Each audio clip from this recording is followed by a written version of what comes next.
It is week number 3 of the high school football season as we're going to bring you action from Utica as the traveling Fredericktown Freddies come down to play against the host Utica Redskins on the Knox County Starting Point pregame show. Hey, football fans, as we cheer season, let's talk about a crucial support team right here in Mount Vernon. At Starting Point Pregnancy and Family Resource Center, we're here to support you through every decision, just like a coach guides you through the big game. Whether it's about pregnancy testing or exploring your options, Starting Point is all about giving you the information and support you need. Just like every play counts on the field, every choice you make for your life matters. For more information, visit knoxstartingpoint.com. Knox Starting Point, you have more choices than you think. And we are back and ready to get going in the Starting Point pregame show. And I'm Kyle Christopher, who's joining me as always, Ron Strong. And Ron, tonight, Fredericktown comes in 2-0. Utica 1-1 after a big win last week against Danville at Danville. Utica will be opening up their first home game tonight. And I tell you, with this bodacious wind we got blowing through here from left to right, it should affect this passing game. Yeah, quite a bit. It affected my truck coming up here tonight, so I can't imagine what it's going to do to the little football flying through the air. So everybody going to stick to the ground game quite a bit, which you mentioned earlier when we were talking before we went on, that's kind of Fredericktown's game, so it's not going to affect them too much. And really Utica, for that matter, they run the ball pretty well, so it could be a nice little gridiron running game tonight. Indeed it could be. So let's join the national anthem for the Utica High School Marching Band.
The running game here. Now, Fredericktown comes in as a new coach, is Scott Spittler, and they're used to a spread offense. Well, Spittler has kind of thrown that out the window for this season. He's gone back into the 1960s, and he has found the wing T offense that he has implemented for Fredericktown, which so far so good. Great results. Sipe seems to be the one that's benefiting it from it the most. Their senior quarterback, he's got 390 yards in 2 games and 6 touchdowns. So that's going to be the key for the Redskins, is figure out a way to stop him. Yeah, that's going to be the key for sure. Defensively, we'll see what they have to do.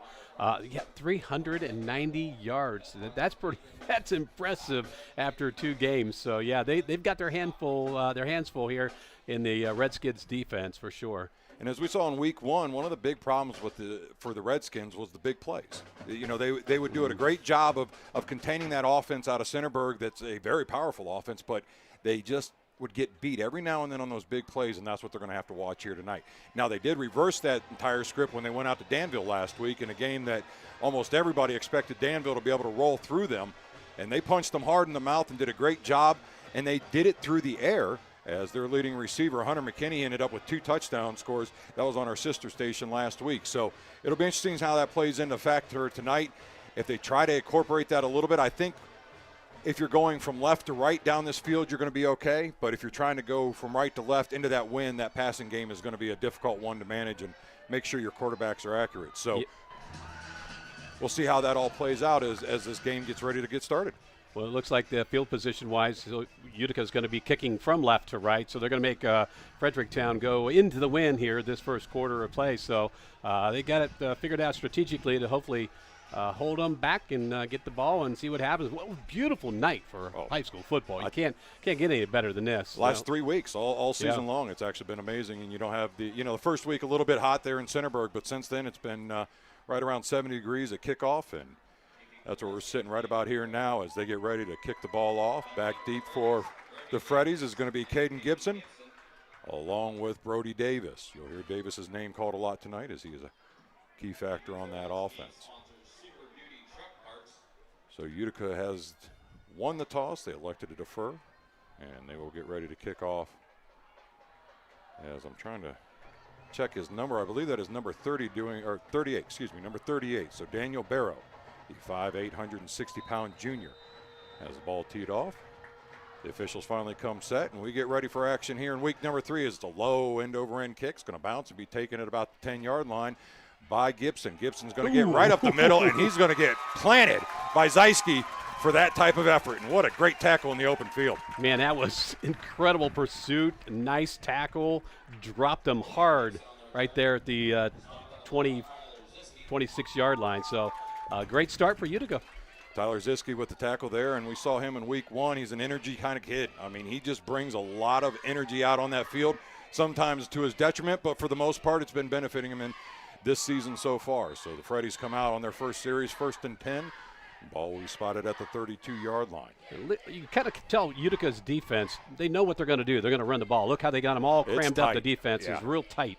Wing T is going to be, it's going to be a dive right up the middle. He's going to keep pushing that pile, and he's able to get through the crease before a swarm of Redskins finally wrap him up and bring him down, as that was number 14, Cooper Auker, on the carry. So right from the get-go, Fredericktown just kind of doing what they do, run the ball. So Utica's getting ready for him. Big defensive push up front. Got about about 8 people up front there. It's a tight box, that's for sure. And one of the things that Utica will have to pay attention to as we get going, it's going to be a pitch, and that's going to be off to that right side. He's got a crease. He's through 2 tacklers and finally gets wrapped up. Again, Zeiske on the tackle, as I believe that was Kirk Parker on the run. Yeah, Parker found the opening and just headed his way. Great job to get around that end on his part. First down for Fredericktown. One of the other things that you'll see is Fredericktown has a very good weapon in the passing game when they do need to go there in the form of Gavin Toombs, 6'5", 230-pound senior tight end, number 1, lined up on the left side of the offensive line for them.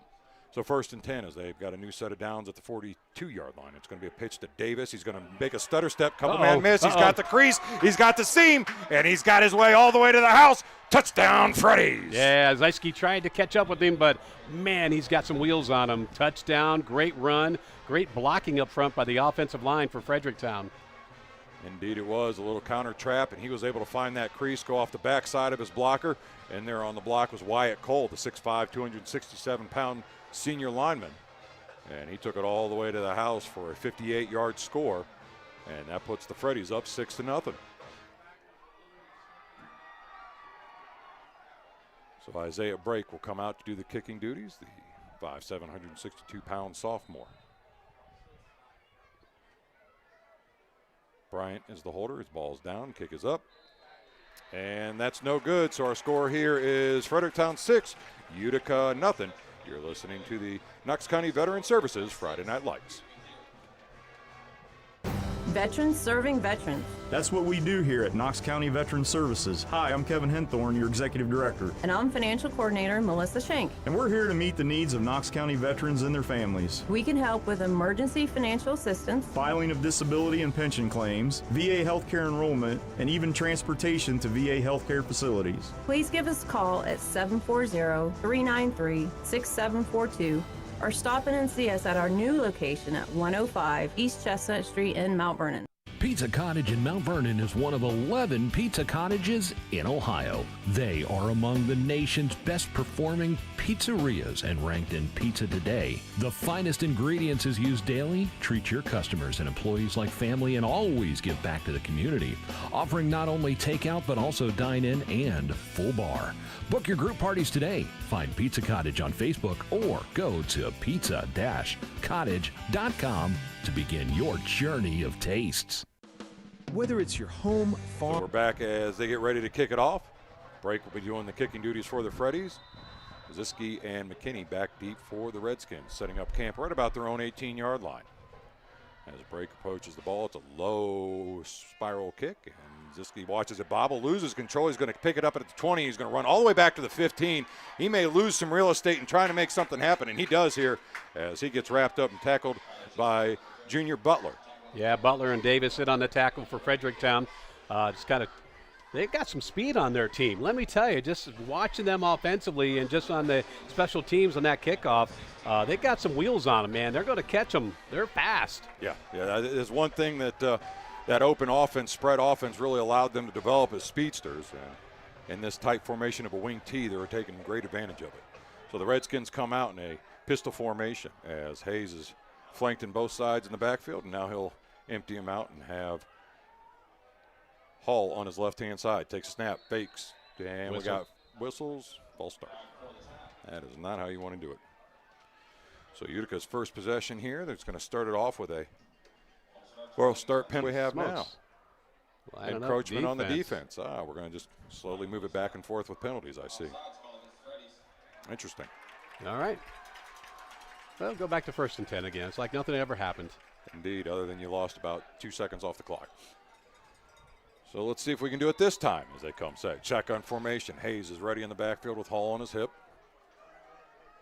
Takes a snap, hands it off. Hall gets it off that right side. He gets a little bit of a crease up to the 20-21 yard line, and there he'll go down as a host of Freddies were in on that tackle. It looks like Wyatt Cole leading the charge. Oh, we talked about it before the kickoff, how this is going to be primarily a running game for both teams, although they've got the wind behind them. So if they want to go into the air, he's got to make sure you're not like, boom, throwing it and overthrowing your receivers. Short, quick passes is what you want to do. I don't think you're going to want to look downfield too much with that wind. So again, shotgun formation on 2nd down and about 5. Hayes takes a snap, quick hitter off that left side. He's got his receiver there in McKinney. A nice stiff arm at the 30, and good job there by the defender as Creighton Gibson was able to hold on to his legs and bring him down, but not before he got a first. Yeah, they drug Gibson for about another 3 or 4 yards, man. He was holding on for his life. He's like, he's coming down eventually, but not before a 1st down for Utica. So they keep the drive alive and remind you to stick around after the game for the Pizza Cottage Player of the Game, brought to you each and every week. So again, shotgun formation for the Redskins as Hayes comes set. 1 split out left, 2 to the near side right. Takes a snap. He's going to follow his halfback off that right side and turn it back up to about the 35. We'll get about 2 yards on that quarterback keeper. Bring up 2nd down.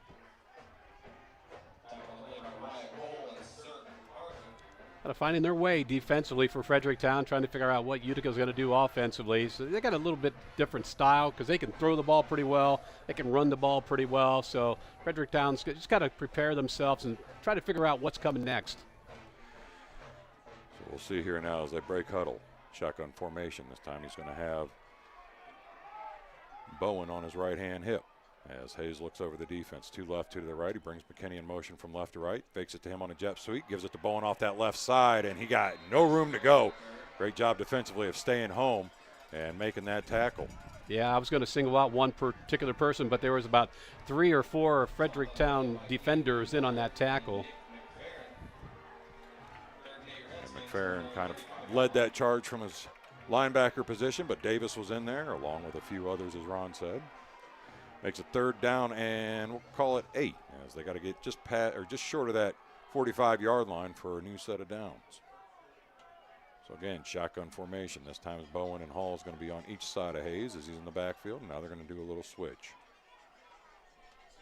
Hall moves over to his right hip. Bowen goes in motion from left to right as Hayes comes set, takes the snap, fakes the handoff. He's going to roll right. He's looking downfield. He's got his receiver if he can hit him, and that's McKinney deep, and he just overshot him as he had about 2 steps on the defender going down the sideline and Brody Davis. Yeah, it's kind of one of the things that I just mentioned that, man. If you're going to go to the air and you're going to go long like that, you got to realize you got about another extra 10 yards of wind behind you, and I think we just saw what happens when you give it all.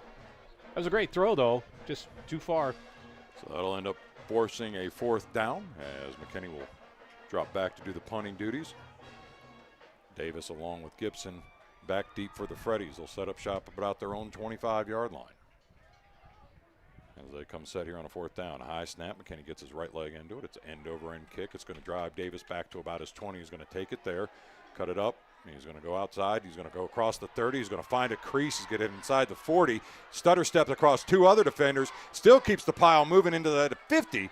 And he'll be inside Utica territory. Finally dragged down at the 46. Yeah, and I'm not sure if that's a penalty or marker, but I think there's going to be a penalty with a block in the back or illegal blocks. They're going to march this one back a little bit. Flag was thrown right at the 40-yard line. Could barely see it. But, yeah, they're going to move that back. It was a great run, but unfortunately they're going to get moved back on the other side of the 50 now. Block in the back is the call, so it was a nice punt return. It's going to be negated, and the Freddies are going to be deep inside their own territory as they'll come 1st and 10 for their second possession at the 30-yard line. I'd like to thank some of our sponsors for bringing you action each and every week. The Mr. Water Heater Guy, Velvet Ice Cream, Conway Danville Pharmacy, Ariel Corporation, and Citywide Solutions. So 1st and 10 as the Freddies come set. Check the wristbands. Line up in the wing tee. I mean, it is packed. No, it's tight in there. Packed in there. As Sipe under center, man in motion. He's going to get the pitch. He bobbled it a little bit. Stutter stepped up across the 30, and he'll be able to fall forward to about the 34-yard line. Yeah, finally brought down there by Buckenberger. So Ebersol with that carry is kind of running back by committee here for the Freddies. 3 or 4 different guys will get their opportunities along with Sipe to touch that ball. So after that gain, it's 2nd and 6. Ball rests at the 34-yard line. 6-0 is our score. The Freddies on top of the Redskins. As they come set again. Sipe under center, looks over the defense. Man in motion, quick pitch to him off that right side. He's got a crease. He's up across that 40, and he's going to keep pushing that pile and finally goes down at about the 42-yard line. Yep, that's enough to get over the marker and move the chains for him once again. It's a pretty impressive offense, to be honest with you, with the movement that I'm seeing with the offensive line and how they shift to get to all those blockers right in front of them. And, man, they're getting 5-6 yards a carry. So Cash Parker on that carry there. So, again, they take their time as they look over to the sideline on 1st and 10.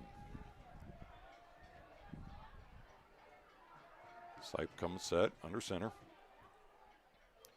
Parker in motion. We're going to have all types of movement. That front line jumped quickly as it looked like he finally changed his cadence, and the defense was not disciplined enough to stay back. Well, it's counting. If you look at the Utica defense, you can see how tight they are. There are 8 guys. They only have 3 other guys in the secondary. All 8. You got the entire defensive line. You got, I think, 2-3 linebackers right behind. But right now, I think they have everybody but 2. I mean, they are just cramming the interior there. It's like playing the old 4-4 defense in there. So quick dive this time right up the middle. As that is going to be pushing the pile across the 50, and that should be enough for a first down to the 48. I believe that was Auker on the carry there. Holly with the tackle there for Utica. They're doing what they can to stop them, but boy, they're getting a good push from that Fredericktown offensive line every single time. Sled drill. Something tells me the sled drill is utilized often up in Fredericktown as they are working as a well-oiled machine there. So 1st down and 10 as they continue to march down the field. We're down to 5:30 here in the first quarter. Again, Parker in motion. Parker gets the pitch this time, and this time he's hitting the backfield, and there he's finally able to stood up as he was able to hold on to him until his teammates showed up to bring him down. Yeah, great job. Chris Harrison on the tackle as well for Utica. And, you know, they kind of, what they're trying to do, and I think that's why they got called with that defensive penalty, is they're trying to anticipate a little faster to try to beat that offensive line, to get into the backfield faster, to do what you just saw them do. So they're working up the kinks. It's a fine balance, indeed it is. So 2nd down and 10 now as the Freddies take their time here with the play call. Finally, they're going to come set. Again, wing T formation. As Sipes looks over the defense, it's going to be a quick pitch this time. It's going to be Auker off that left side. A stiff arm there, but he's going nowhere, and a great job by Hall just wrapping him up around the waist and bringing him down. Yeah, they're getting through there now, so they're able to get in there faster and bring him down and keep him to no gain. So 3rd and 10 now for Fredericktown. And this is the key play right here for the Redskins. As we've seen often with their defense, you'll have 2 great stops, and then you forget that you got to stop them one more time. So Davis is going to check into the ball game as Ebersol will check out. Very methodical pace from the Freddies as they finally come set. Sipes under center. Again, wing T formation. Parker in motion. He fakes it to Parker, and he's going to look downfield. He's got plenty of time. He's got even more time, and he's going to go deep as he's got his receiver there. And almost did he? No, he did not. As it was up in the air, he got undercut a little bit. And I think that loss of balance caused the ball to come out and forces the incomplete pass. Yeah, he was. You had Dugan back there. You had Hall back there. You had also you had 3 Utica defenders back there. If he would have caught that ball, it would have been amazing. That would be like top 10 plays on ESPN for sure. Indeed. He was lucky Zysky was coming low there as he almost timed that up for the interception. But nonetheless, it's going to be 4th down and 10 as the Freddies will break the huddle and come to the line of scrimmage.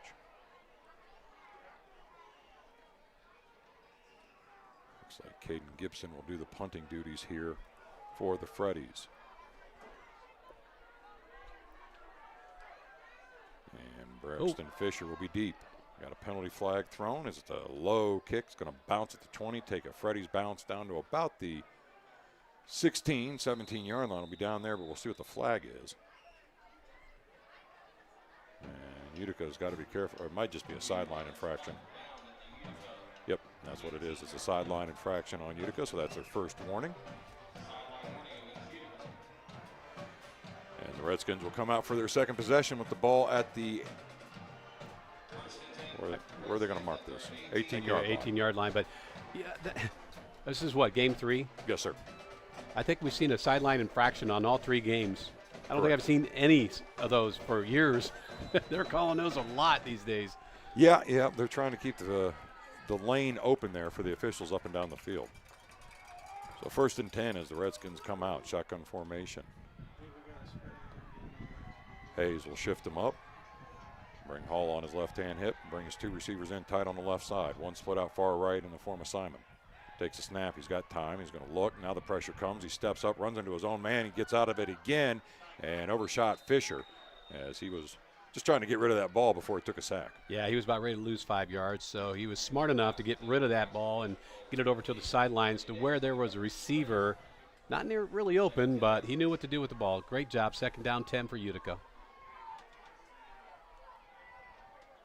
Freddies lead 6-0 here with 3:32 to go in the first quarter. I'd like to thank some of our other sponsors: Knox Public Health, Dansbury Senior Living, Buckeye Stoves, Pizza Cottage, Spearman Financial Services, and Mount Vernon Nazarene University.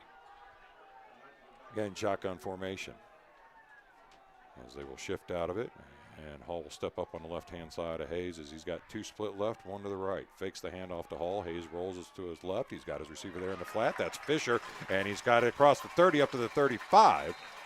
And there he got ripped down, but not before getting a 1st down. Yeah, I was sitting here before that play. I'm thinking, you know what? They're going to be throwing that ball more than what we think tonight. They've had some great. Oh my goodness!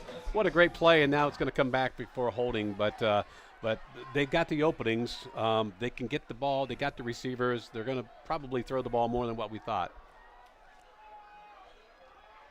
So that's a holding penalty. We'll march them all the way back to the 8-yard line. Make it 2nd down and 20. So one of the problems Utica is prone to doing is shooting themselves in the foot. And hopefully this holding penalty does not do that after they had picked up the 1st down. Clock continues to roll, almost down to 3 minutes here. 6-0 is our score. Fredericktown on top. As they finally come set, Hayes with Hall on his left-hand hip. 2 right, 1 split out far left. Play action. He's going to pump fake, and now he's got Fisher wide open if he can hit him, and he cannot. As the second pass shot too far by about 3 or 4 yards. Man, everybody saw what we saw. He was wide open coming across that 30 to 35 to 40-yard line, but the ball was overthrown by about 7 yards. So, man, he starts connecting on that. It's going to be trouble for Fredericktown. Well, it's also going to be trouble for Fredericktown if they can't figure out the pass defense. That's one thing that I'm seeing twice here. They've been burnt on, and unfortunately for the Redskins, they weren't able to take advantage of it. But as you get into KMAC play, that's going to come back to haunt you when you go to places like Centerburg or Danville. So 3rd down and 20 now as the Redskins come set. Shotgun formation. Bowen in the backfield on the right-hand hip. He's got 2 right, 1 to the left. Pump fake. It's going to be trying to throw a screen to Bowen, and a good job there defensively of recognizing that was the defensive line, and they forced the incompletion in the fourth. Yeah, that the defensive line for Fredericktown, man, they were in there quickly, and he had no choice but to just throw that ball to the ground. So they'll be punting the ball, and Fredericktown should come out with some really good field position. So the Freddies will set up shop to return this. It's going to be Davis along with Gibson right about Utica's 48-yard line, right around midfield. As McKinney will be back in his own end zone about halfway to do the punting duties. There's a snap as McKinney gets his right foot into it. It's going to be an end-over-end kick. It's going to bounce at about the 47, take a Utica bounce and be picked up inside Freddie territory at the 45. Will be across the 50. We got another flag on the field. Yeah, Camden Hall with the tackle there on the return. Flag was thrown around the 30-yard line. I think it's I'm not another quite block sure, in the back or a hold. There was a Utica Redskin player that got pancaked by two other Freddies, and that's right where the flag kind of went down, and that is going to be a hold. So the Fredericktown Freddies also struggling with that penalty bug, as they are going to be marched back into their own territory and start 1st and 10 for their third possession at the 45-yard line. Leading 6-0 here with just about under 3 minutes to go in the first quarter. Week number 3 of our Knox County Veteran Services Friday Night Lights. So again, the Freddies move at about the pace of a snail here on offense. Grind that clock down as much as they can, even when it's not running. T formation. Quick pitch off that right side. He's got blockers. He's got a crease. He's got one man to beat. He trucks over him. But a good job there of holding on and bringing him down for no more, but it was enough to pick up first down of gain about 14. Yeah, Zeitsky made the tackle there at the 40.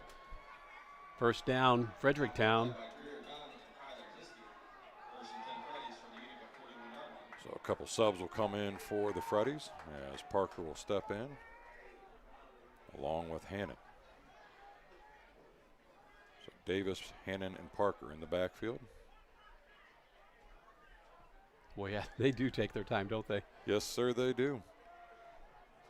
It's definitely a throwback to the older style, slower pace football. 3 yards in a cloud of dust. Motion is going to be Davis. He's going to hand it off right up the middle to Honan, and he's going to go across that 40 down inside to about the 37, 38-yard line. And he gets tackled by a swarm of Redskins. So not a whole lot of surprises with the Fredericktown offense. You know, you're going to turn, hand it off to the right, or you're going to turn, you're going to hand it off to the left, or you're going to pitch it. you know, and that's it, man. Figure that out, and you're all set defensively. But, you know, that's kind of what we saw last week when we were down in Newark. Mount Vernon made no qualms about what they were going to do with that ball and run it, and Newark just could not find an answer.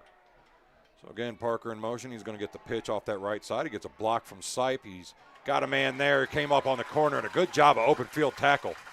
As I'm trying to see the number on that one. I think that was Dugan. Good job by Dugan as he was able to wrap him up for no gain. Yeah, Dugan got in there. Great job. Got the shoestrings, tripped him up, and brought him down. You know, against this kind of offense, that's what one of the things that's important is your corners and your safety, being able to open field tackle. That really helps out the stress of that interior defense, knowing that they don't have to worry about them getting to the outside. So third down now as the Freddies come set. Under a minute to go here in the first quarter. 6-0 is our score. Sipe under center. Parker motion. Parker pitch off that right side. Cuts back a little bit to the left inside the 35. Ball's out. And who's got it? Utica's got it, I believe. They do. And that was a great job there defensively of shutting them down. Coming away with the ball for the Redskins was Brock Ramagali. Yeah, that hot potato was rolling for about 5 yards before he was able to jump on it. So he was fighting one Fredericktown Freddy off and was able to come up with the fumble recovery. So what a good break for Utica. Changing that momentum hopefully here as they've been struggling offensively to find any kind of rhythm. And they've had a couple opportunities deep, both with McKinney and Fisher. And unfortunately, Hayes just could not find the correct distance on the touch. Overshot them both and kind of killed the drives as they were looking for a big gain. So we'll come out with an empty backfield this time. 2 left, 3 to the right. As he's going to, what are we going to do now?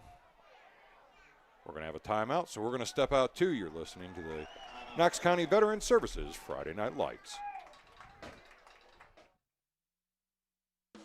Whether it's your home, farm, auto, business, RV, or boat, Griffin Insurance has you covered. Located at 300 Coshocton Avenue in Mount Vernon, we've been protecting what matters most to Knox County for decades. Call 740-397-7488 today and experience the trusted local service you deserve. Griffin Insurance, coverage you can count on from people you know.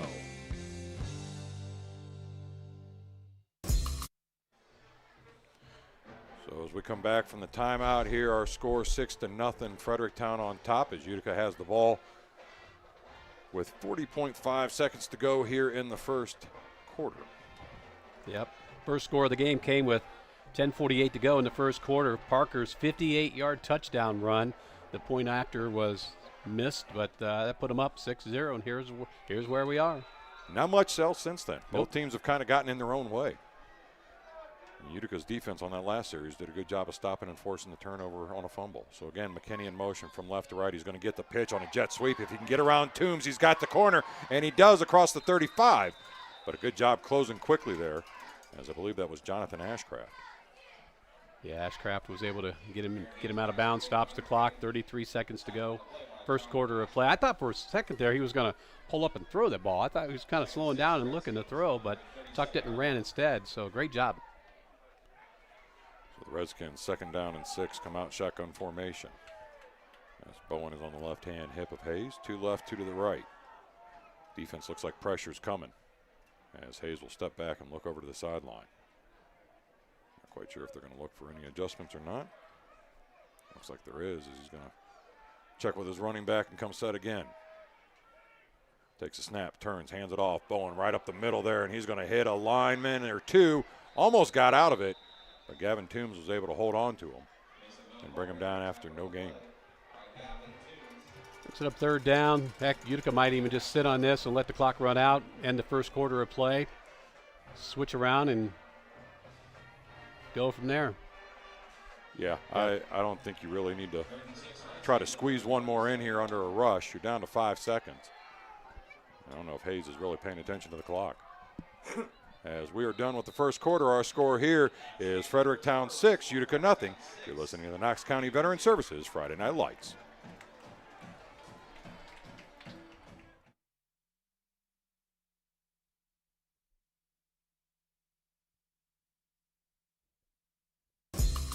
Howard Hilton Grill, just east of Apple Valley on Coshocton Road, has a casual, cozy atmosphere, offering comfort food and good times. Open daily from 10 in the morning to 1 a.m., now adding Sunday morning breakfast at 8 a.m. The Howard Hilton also recently added on an outdoor tiki bar seating patio option with big screen TV. Stop by and enjoy great tastes like the Hilton Burger or enjoy Taco Tuesdays at the Howard Hilton in Howard. That's the Howard Hilton, 740-599-2337.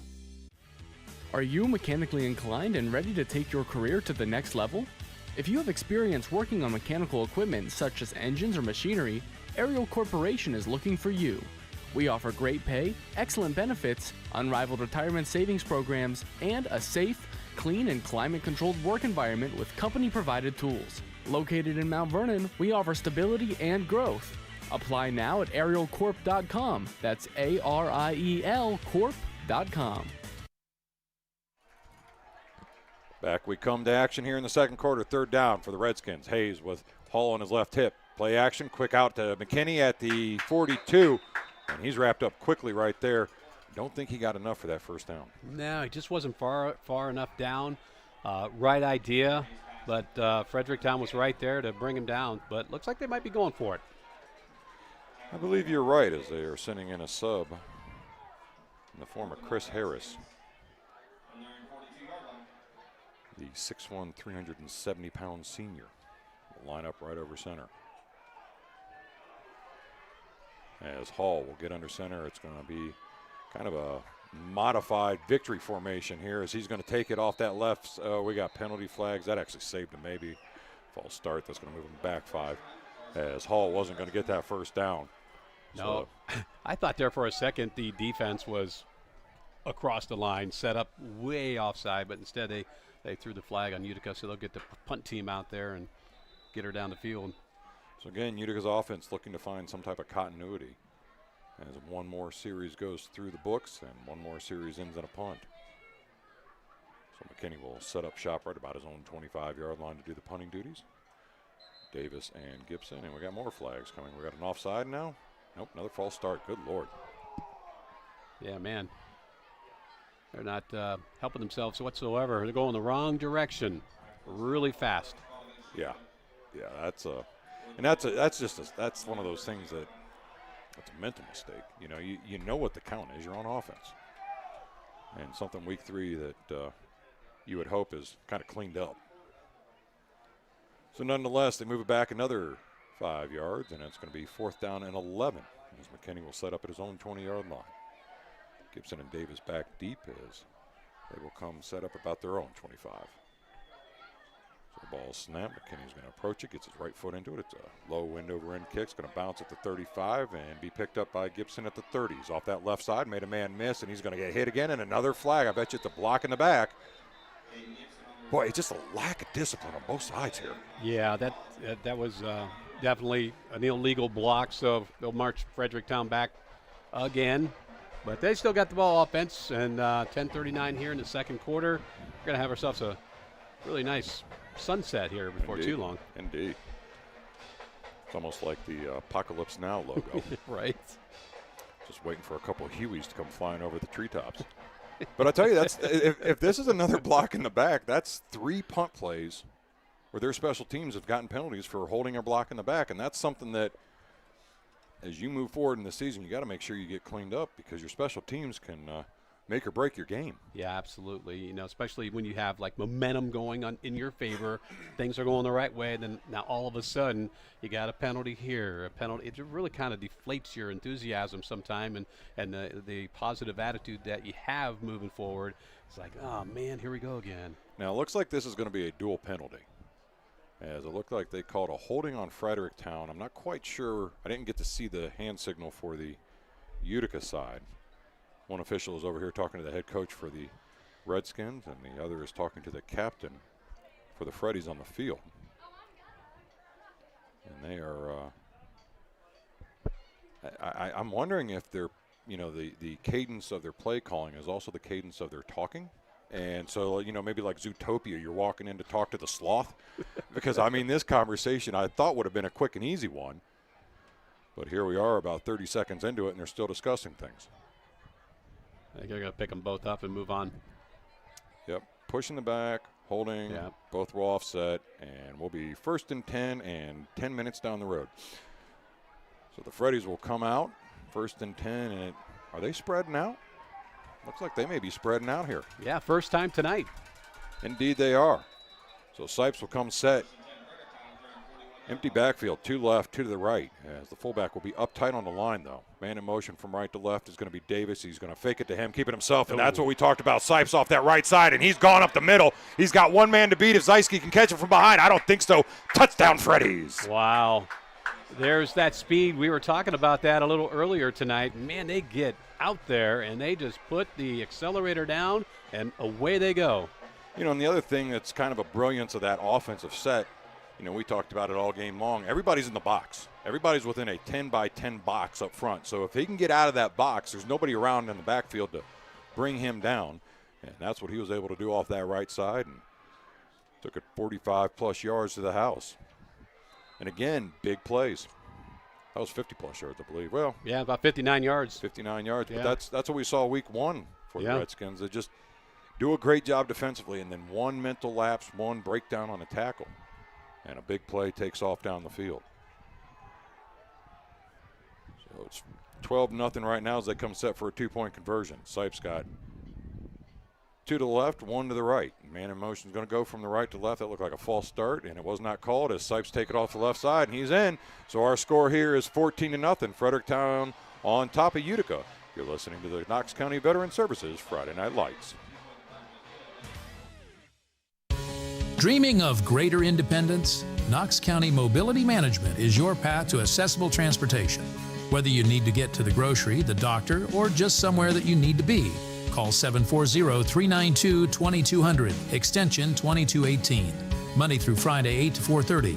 Free transportation coordination services are provided at no charge. Visit knoxhealth.com to learn more. Knox Public Health. Let us help get you where you want to go.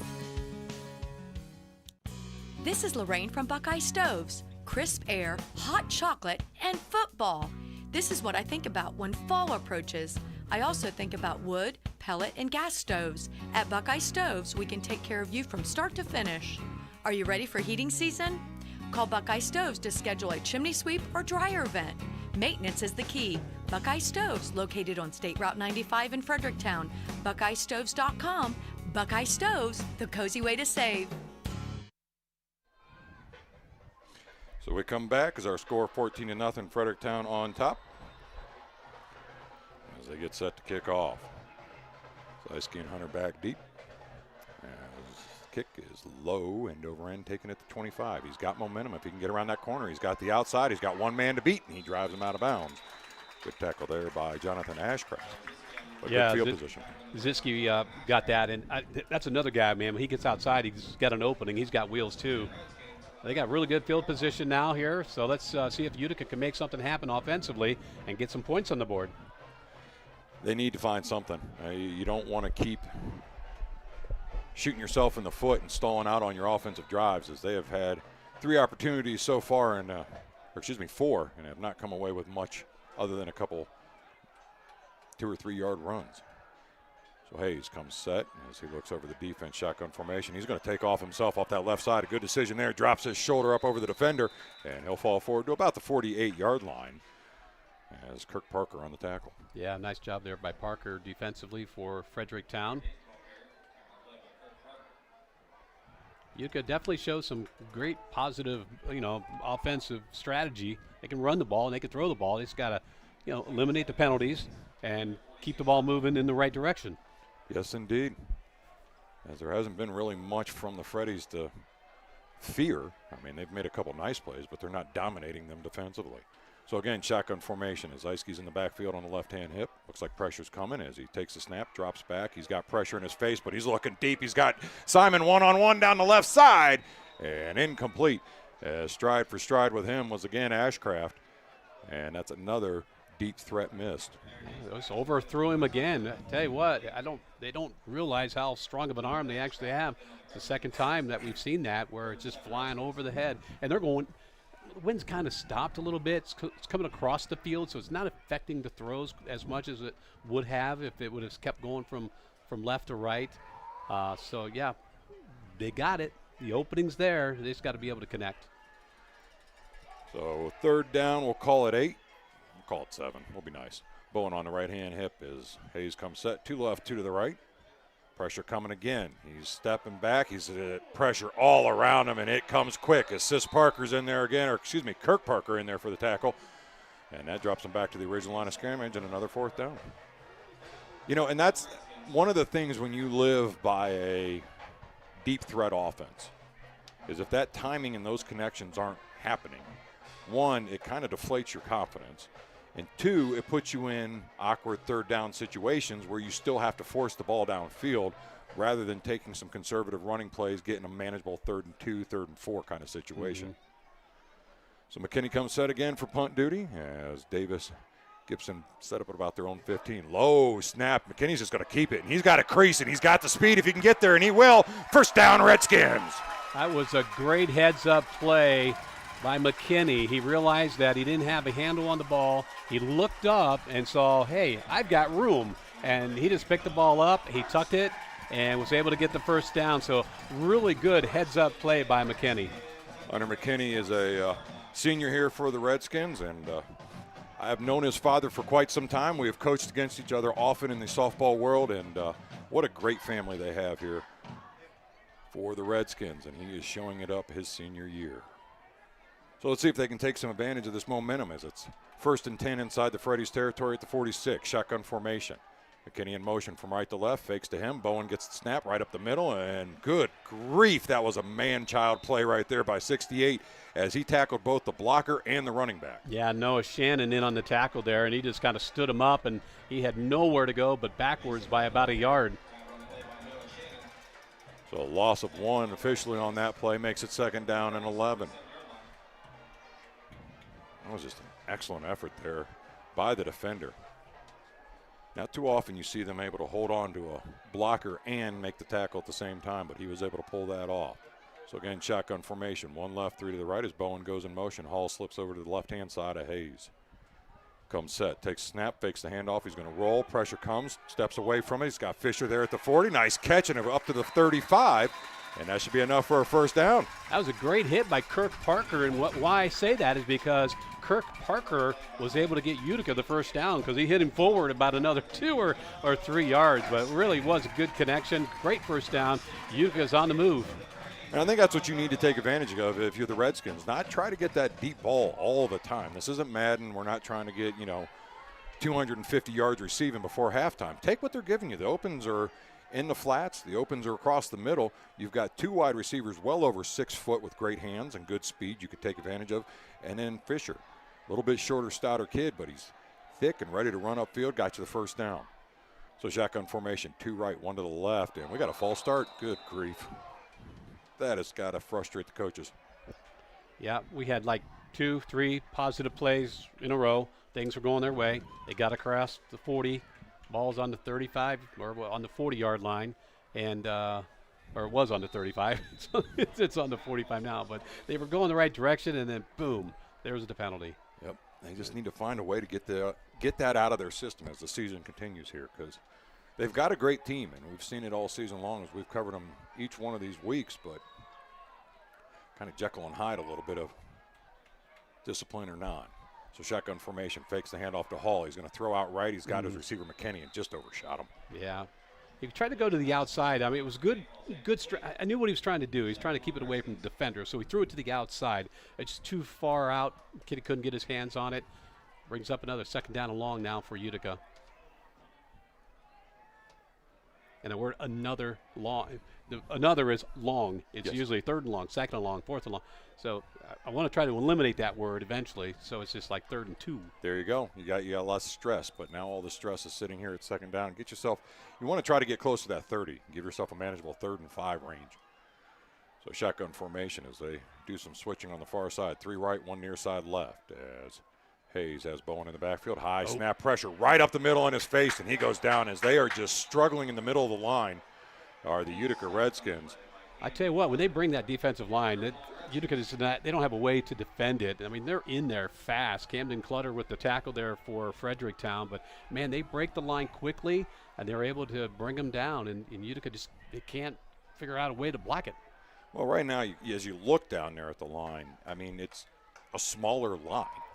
Utica's offensive line, not a lot of beef. You got a little bit on the outside of your right tackle. But for the most part, just shorter or a little more stout kids, but you don't have a lot of that range and a lot of that push, and the bigger boys for Fredericktown are taking advantage of that. Shotgun formation, 3 right, 1 to the left is Bowen on the right-hand side. Quick hit to Hunter. Nice job by McKinley of pulling off that block across the 30. He's got pay dirt. Touchdown, Redskins! Yeah, I'm looking around for that yellow piece of paper that they normally throw out, and there's nothing on the field except an injured Fredericktown Freddy. That's number 71, Wyatt Cole. He is slow to get up. Not quite sure, but yeah, that's a big loss. He's a big guy, and he's sitting there, as you can see, right around the 42-yard line. Well, there was a lot of traffic in the middle of the field after that. It was kind of a wide receiver screen set up for Hunter McKinney on the far side, and there was a lot of traffic in the middle of the field. Hunter kind of came back around that traffic and used all that traffic to get open. And I think, unfortunately for this young man, he got caught in that mix. And it looks like it's either his ankle or his knee that's bothering him. And that's, again, he's a big senior on that offensive line and defensive line at 6'5", 267 pounds.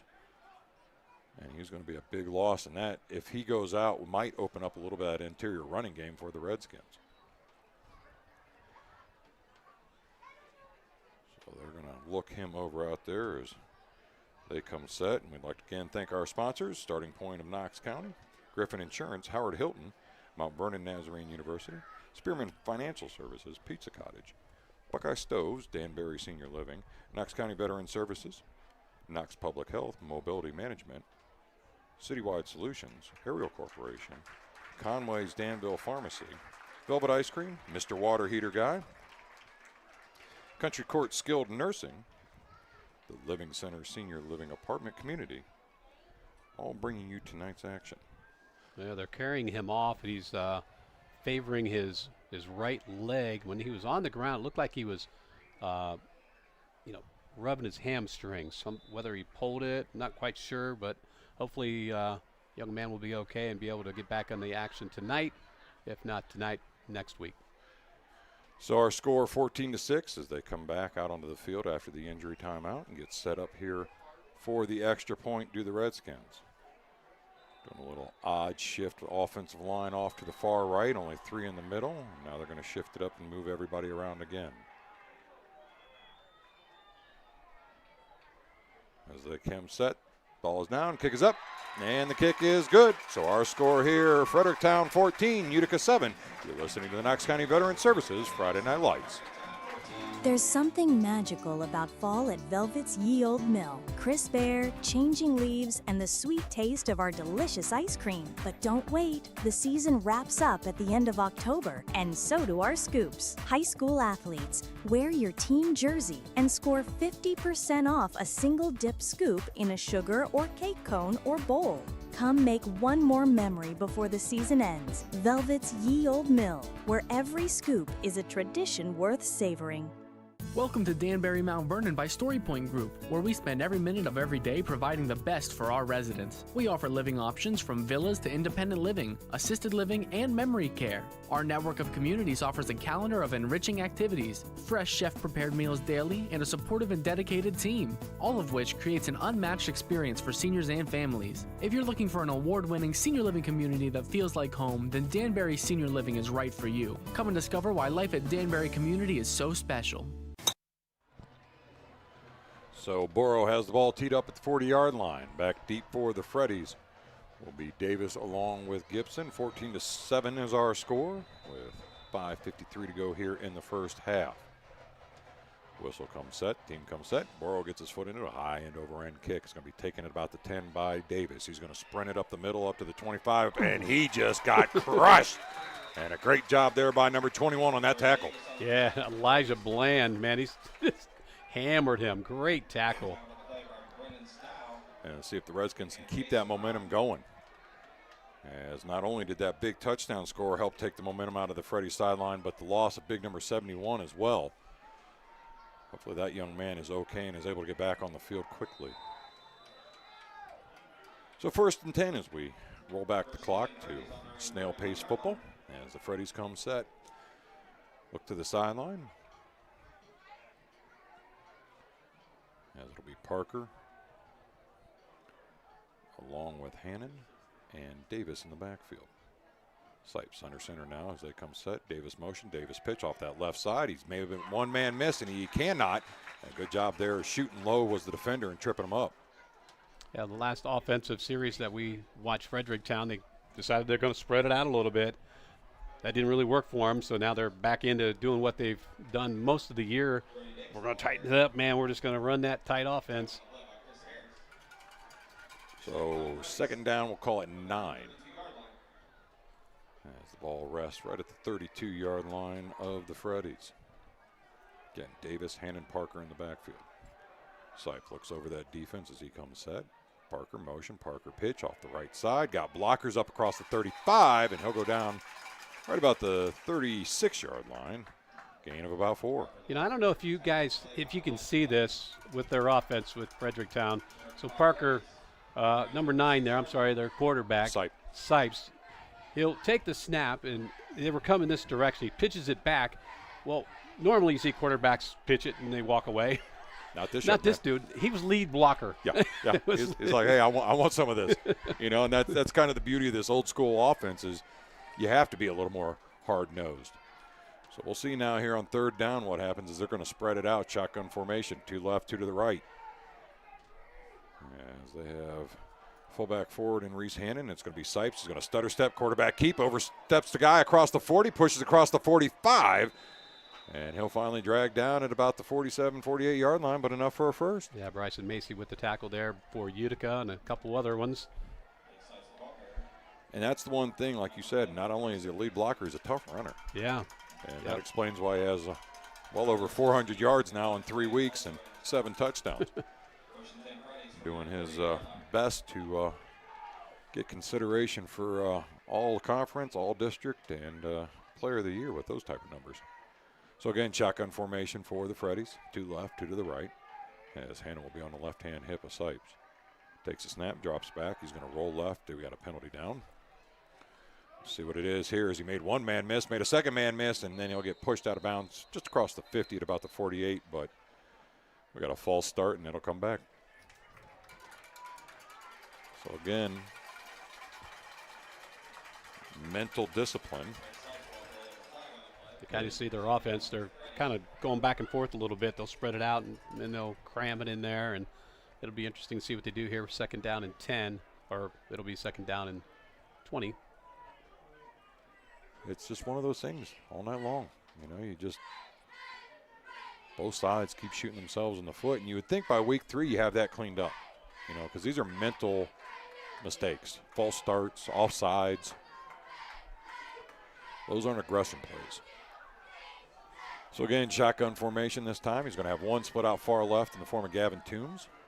Kind of an offset wing tee to his right as he takes the snap, flips the ball in his hand. He's got pressure up the middle. He's going to keep rolling right. He's got more pressure. He's getting the ball away as he's looking deep. And, boy, that was lucky that wasn't intercepted, as that was well short of his intended receiver, Brody Davis. Yeah, it was really right in the hands of Zysky.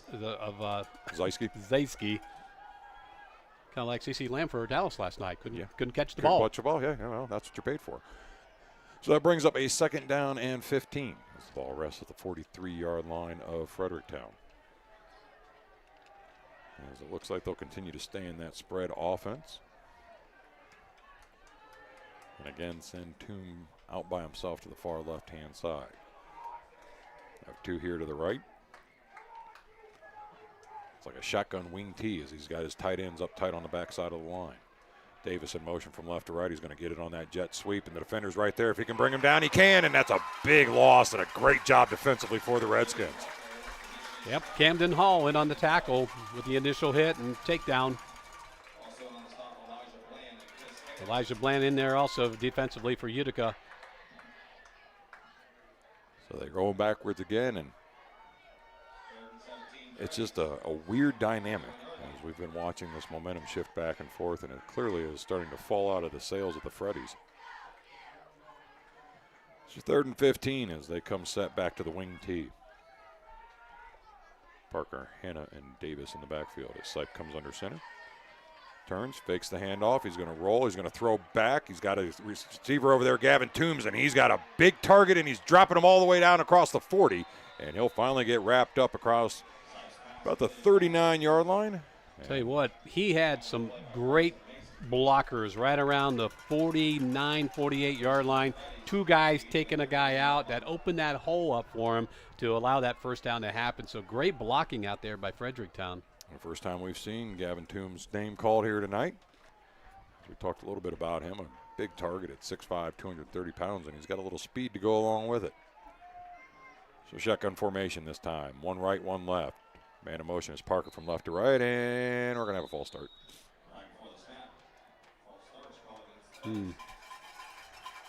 Boy, they were whistle happy last week too, weren't they? That they were. You just hate to see it. It takes the rhythm and the flow out of the game for both sides. And it's just, you know, it's hard to recover some of these times, and eventually it's going to come back to bite you bad. So 1st down and 15 now as they look over to the sideline. Ball resting just shy of that 45-yard line in Utica territory at the 44. I guess the correct way to say that is inside the 45-yard line. So now shotgun formation, 1 left, 1 to the right. Again, Parker in motion, and again, he's going to fake the handoff to him as Sipes keeps it off that left side. He's got a defender to beat who was able to trip him up, but he falls forward back to about the original line of scrimmage. Maybe a gain of 3 on that 5-yard need. Make it 2nd down. Down to 1:30 here in the first half. 14-7 is our score. Fredericktown on top of Utica. It has been a very methodically paced game. It's one of those old-fashioned high school gridiron battle out on the ground type of game. 3 yards in a cloud of dust. We should see how they perform when the rain shows up, if it ever does, in one of their games this year. So again, shotgun formation, 3 to the right. He's going to be a quarterback keeper, and he just got destroyed in the backfield. And a great job there by that defender, as he had a blocker on him, was able to shed it at the last second and just popped right onto the hip of Sipes. That was Aaron Hayes. I'll tell you what, whoever was trying to block him, said Hayes is like, get out of my way. Great job defensively. So the Freddies are going to take a timeout. We'll step out two. Our score 14-6, Fredericktown, or excuse me, 14-7, Fredericktown on top. You're listening to the Knox County Veteran Services Friday Night Lights. Cold showers, leaky water heater. This looks like a job for Mr. Water Heater Guy, here to save the day. Brand new water heaters installed with a tank for just $11.99. Or go tankless with the Renai system for only $34.99. And general plumbing just $225. Parts and labor out the door. Incredible pricing, incredible service. Call 740-324-9912. Mr. Water Heater Guy. Up, and hot water heater problems away. So out of that timeout, it'll be 3rd down and 13. Ball resting at the 42-yard line. 49.2 seconds to go on the clock. 14-6 is our, or excuse me, 14-7. I don't know why I keep dropping the point off. It's 14-7, Fredericktown on top of Utica. As we were going in here, Fredericktown trying to get one more score going into halftime, as Utica will get the ball to start off the second half. Shotgun formation again, stacked to the right. Sipes takes it again, rolls to the right. He's going to look downfield. Pressure's coming. He's going to cut back, and there's a great tackle again by Hall, and drops him all the way at the 50-yard line. Yeah, good pursuit by the Utica defense. He was trying to get around that left side. He had some receivers downfield. He just needed a different view, but it wasn't going to happen. Hayes was able to drop him down, so great job. Another timeout. Yeah, as Utica wants the opportunity here to get the ball back, maybe get a 2-for-1. As if they can put a score in before the time or the end of the first half, and then get the ball to start the second half. Mind you, next week, our 2 games will be Fredericktown at Cardington, and then our other game will be Mount Vernon versus Johnstown. That'll be a good game, as Johnstown has a very powerful program over there. They have for years, and they had a little bit of a fall off for a couple years, but they've got a great job rebuilding and are poised to make a battle for the top spot in the LCL. Mount Vernon has joined that this year, so they'll get a lot of opportunities to come down into Licking County and test their mettle. So what do? Do you go for a block, get really good field position, let them punt, get what you get, and try to punch one in with 42? It'll have about 35 seconds to go. Maybe less than that in the half. I think you let Hunter McKinney try to make something happen. There's a snap. It'll be a high end over end short kick. McKinney will fair catch it right at the 20-yard line. And that's where Utica will start 1st and 10 with 36.5 seconds to go in the first half, trailing by 7. Well, the wind is kind of up and down right now. During that kick, really was no wind. Now the flags are moving a little bit, so there's a little bit of a wind. I don't think it's going to affect passing a whole lot anymore like it was at the start of the game. So we'll see what happens here, because Utica can throw the ball. They've had opportunities. They were just overthrown. Now if they can maybe take their time, reel it down just a little bit and connect, they could end up with another touchdown. See if they're able to make that happen. So shotgun formation here as Hayes comes set. Got one to his right, 2 split out far right, 1 to the left. Takes the snap, rolls right. Excuse me, that's not Hayes. Oh, yeah, that is Hayes, as he gets his receiver on the outside there in the form of, looks like Fisher out there, or is that number 5? Fisher it is, as he got out to about the 26-yard line, a gain of 6. Use that clock, get out, stop it. So great job. Took him 7 seconds for that play. So they look over the sideline again as they come set. Simon will be split out far side right. You'll have 3 receivers here to the left. Fisher, McKinney, Hall. As Bowens in the backfield on the left-hand side of Hayes. Comes set, takes a snap, drops back. He's got pressure coming. He steps up to avoid it. He's still looking downfield. He's going to launch it. He's got McKinney wide open, and he's got it at the 35. And that's what they needed, as he was able to pick up a big gainer there, came back to it, and kept the drive alive, and another first down inside Freddie territory at the 31, or excuse me, 32. That was a great connection, definitely. He was wide open. And another timeout as the Redskins want to stop the clock, keep their opportunities here with 21.6 seconds to go in the first half. And I'd like to thank again our sponsors for bringing you tonight's action. The Living Center Senior Living Apartment Community, Country Court Skilled Nursing, Mr. Water Heater Guy, Velvet Ice Cream, Conway Danville Pharmacy, Ariel Corporation, Citywide Solution, Knox Public Health, Mobility Management, Knox County Veteran Services, Dansby Senior Living, Buckeye Stoves, Pizza Cottage, Spearman Financial Services, Mount Vernon Nazarene University, Howard Hilton, Griffin Insurance, and the Starting Point of Knox County.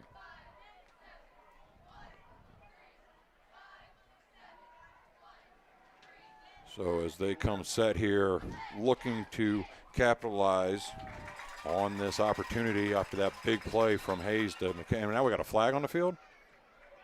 How do you have a flag on the field and there's not even play going on?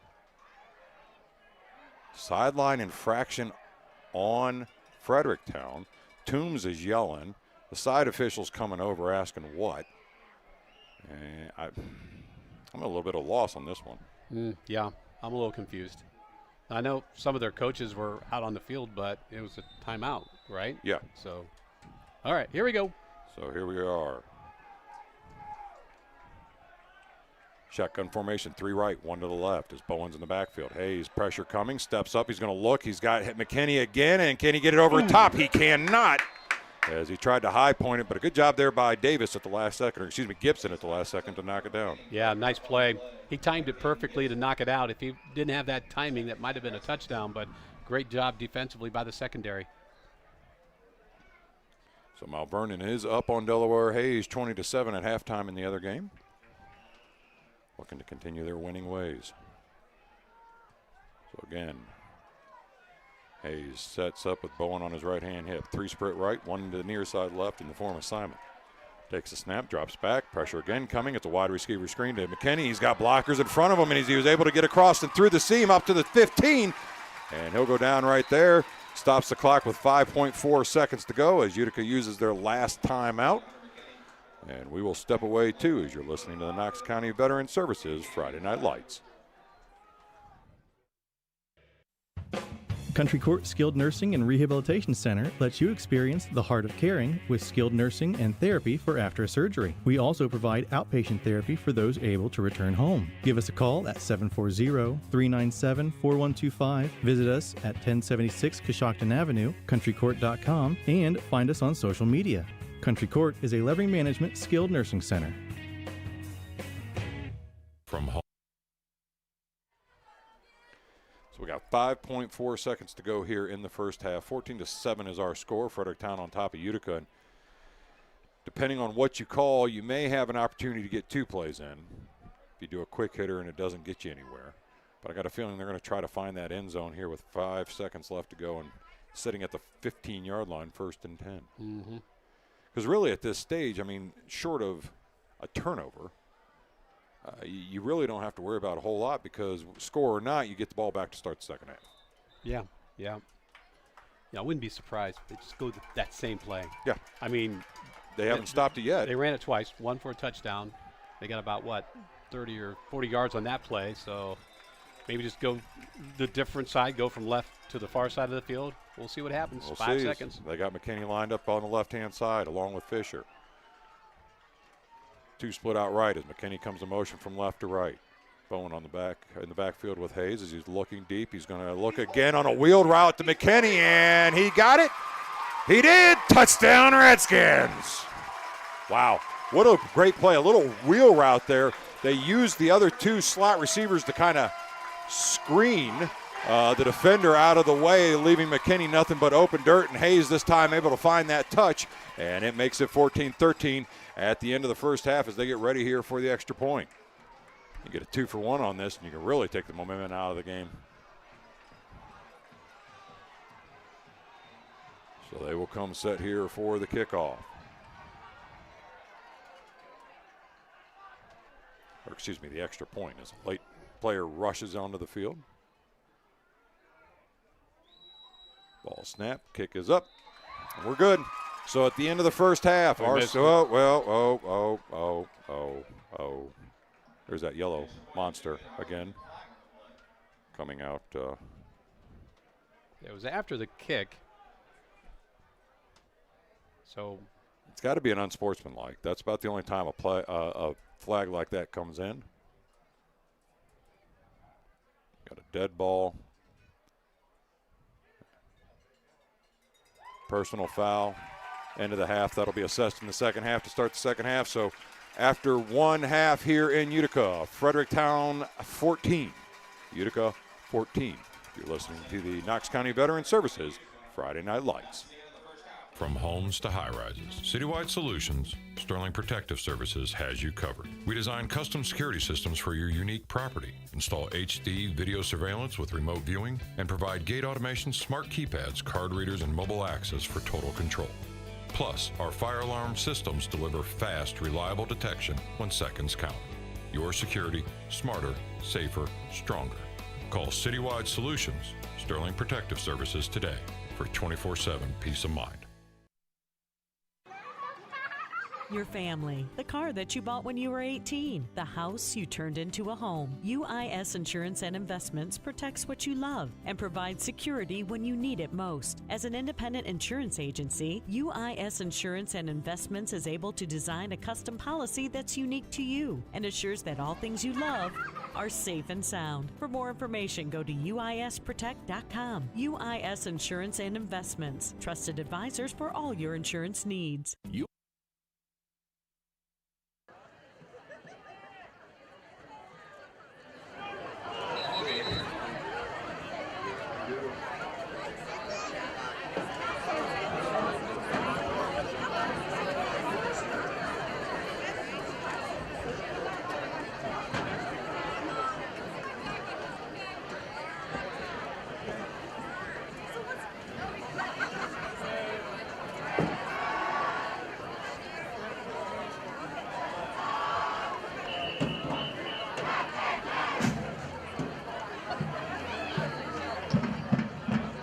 Ladies and gentlemen, under the direction of Andrew Hollaball, Judge Overholt, Kyle Kirchner, and led by Field Commander Shay Amsutz, we proudly present the Fredericktown High School Marching Band.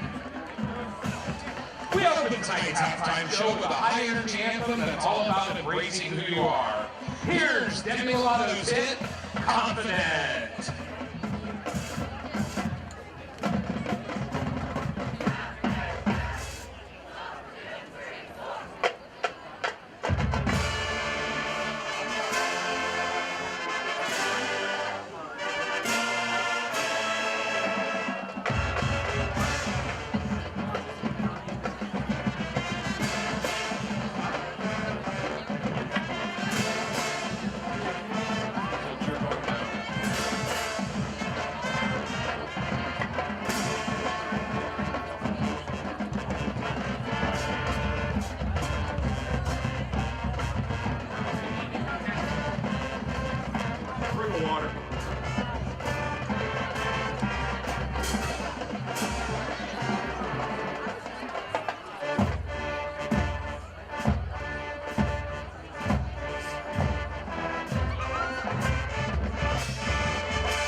overcoming obstacles and standing strong no matter what life throws your way.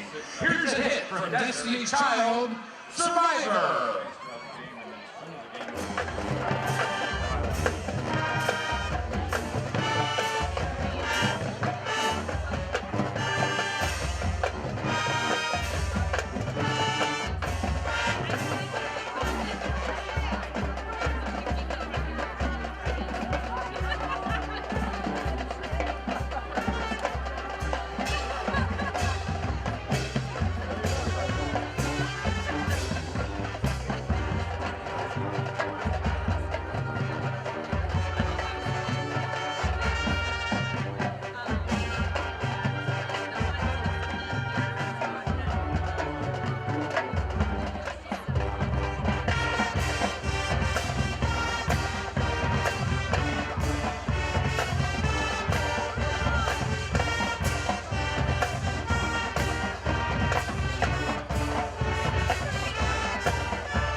To close out tonight's show, the Fredericktown Band brings us a hit that captures the spirit of resilience. Get on your feet as the band plays Elton John's hit, I'm Still Standing.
for a big round of applause for the incredible Fredericktown High School marching band.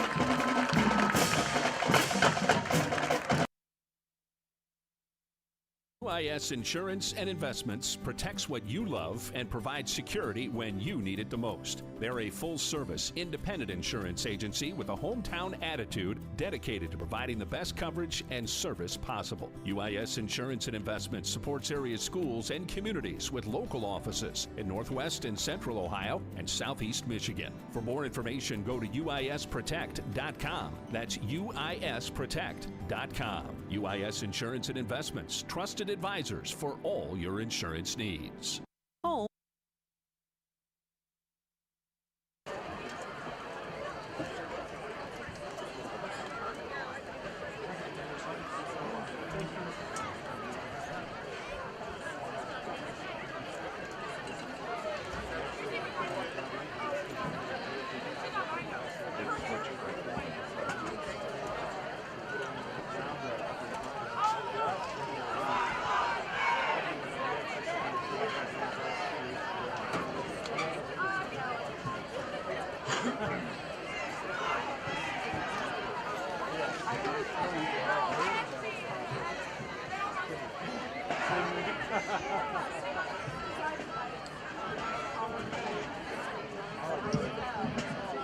Ladies and gentlemen, boys and girls, and fans of all things botanical and bizarre, get ready for a halftime show like no other.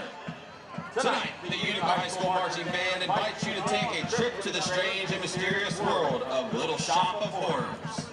Prepare to be dazzled as our performers bring to life the quirky characters and thrilling tunes from the cult classic musical. From the rock and rhythms of Dentist to the show-stopping power of Suddenly Seymour, and an important closing reminder, don't feed the plants. This is one halftime show you won't want to miss. Watch out! Something's going on the field and it's got quite the appetite.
eyes right down to the ground. He answered all the questions, you know, but it was just always left. We're trying to do that.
Home has never meant more. It's not just a place, it's where life happens. Protect yours from the inside out with a home insurance policy from Frankenmuth Insurance. Are you ready to get frank about your insurance needs? Start a conversation with the experts at UIS Insurance and Investments and see if a homeowner's policy from Frankenmuth Insurance is right for you. Get started at uisprotect.com. That's uisprotect.com. Trusted advisors for all your insurance needs.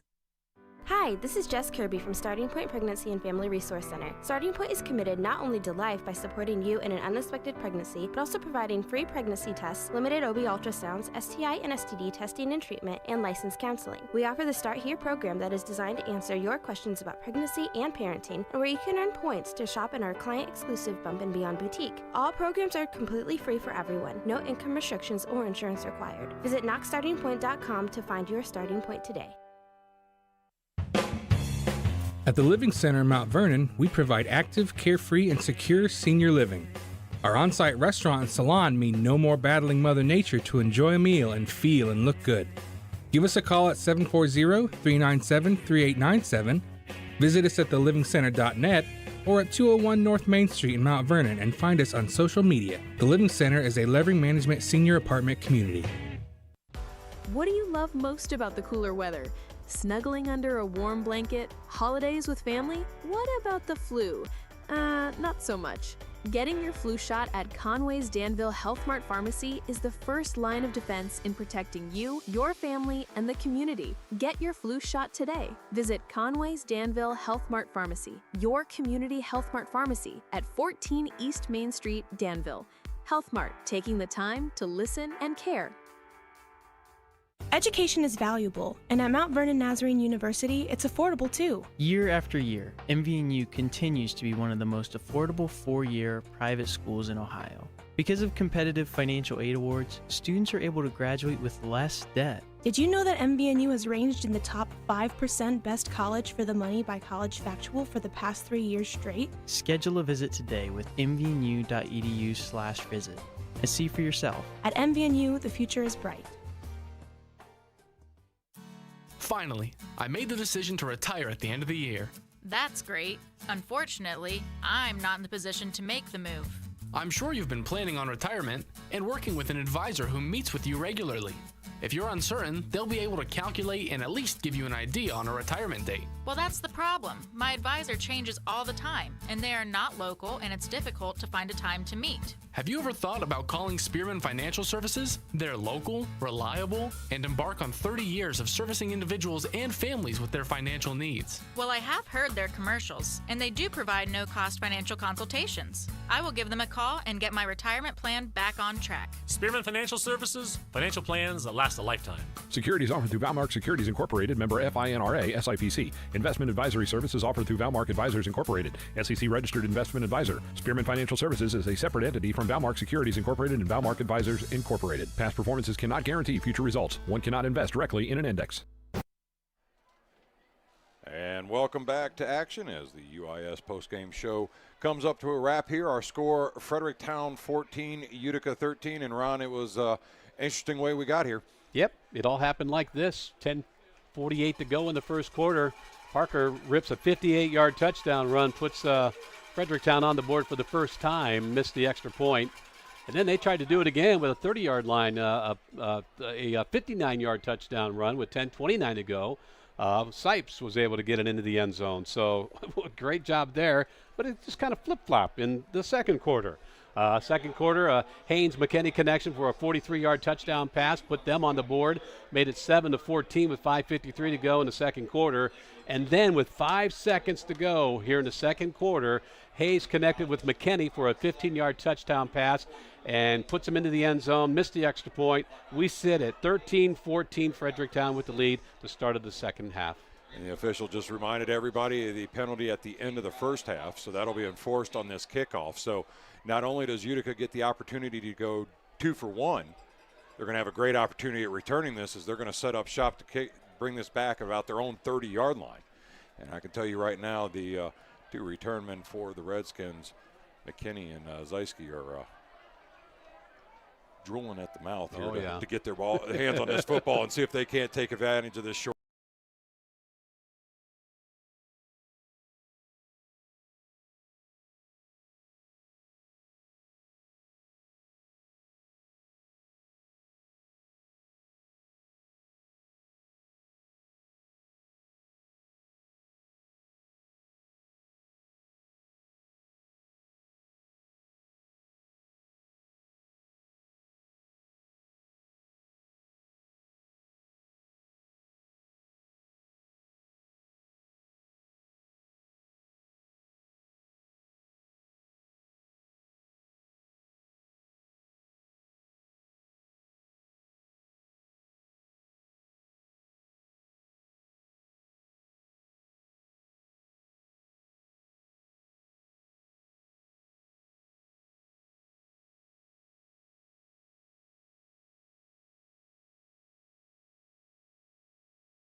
It's during this 5-minute congregation of the officials trying to figure out what's going on.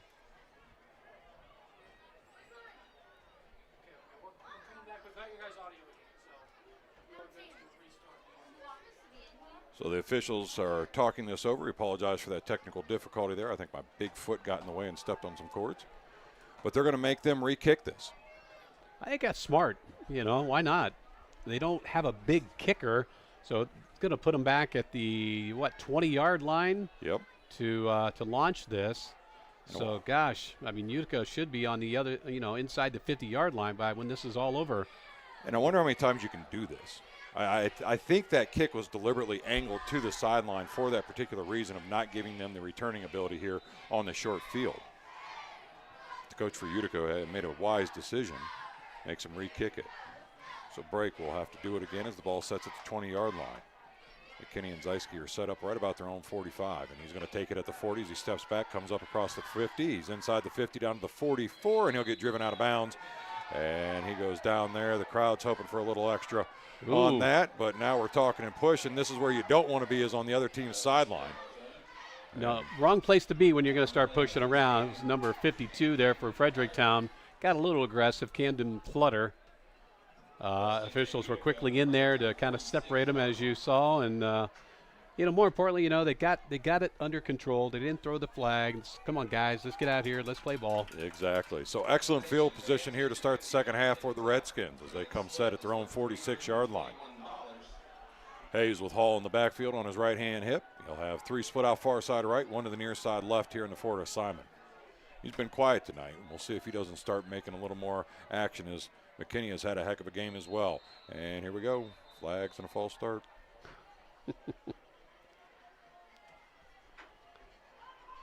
And that is going to be something that, I don't know how many times you can keep repeating this, but that's just a mental discipline. That is just staying focused on the task at hand. It's a coach's nightmare. You end the first half on a touchdown. What a great drive. They scored. They come out of the locker room. The momentum is definitely in favor of the Redskins. Get up to the line of scrimmage and you get an offside. So here they come set, shotgun formation. Hayes will have Hall in the backfield. It's going to be a quick hitter on a screen out to McKinney. He's got a blocker out in front of him as he kicks it to the outside inside the 45. And he'll run out about the 41-yard line, gets back past the original line of scrimmage, and a gain of about 5 on that. So brings up a real manageable second and about 6. Pushed out of bounds by Gibson. Oh, they say he stepped out further than that. So it's going to be a 2nd and 7 now. It's still a lot more manageable than the 1st and 15 they were looking at. So Bowen and Hall are both in the backfield with Hayes as he's got 1 split out far right and 2 to the near side here left. Shift, and Hall's on the left-hand hip now as Hayes comes set. Takes a snap, turns, hands it off. It's going to be Hall off that right side. He follows his blockers but got stumbled up a little bit. It looked like he may have caught his feet with his own teammate, and the defense was able to wrap him up from behind, and loss of about a yard or 2 on that. So 3rd down and 9, what you don't want if you're a Redskin, as they've struggled in these 3rd and 4th down long situations. They've had a hard time on the deep ball. Now they were able to hook up with one of them between Hayes and McKinney down to about the 30-yard line at the end of the first half there. That was one McKinney had to wait and come back to it. Prior to that, Hayes had been putting a little too much extra sauce on that and overshooting his receivers. So again, 1 in the backfield is Hall on the right-hand side. 2 left, 1 far side right, and McKinney. Hayes takes a snap, drops back. He's got time. Here comes pressure. He's going to step up in the pocket. He's got plenty of time, and he does have a crease, but I don't know if he got it, as that corner closed quickly. It did close quickly. It's going to all depend on where the official spots it, and I think they're going to spot it maybe 2-3 yards short of that first down marker. Man, I don't know. If I'm Utica, you got to go here. Yeah, you do. You don't want to try to punt. Most high schools don't have a kicker to make it from here.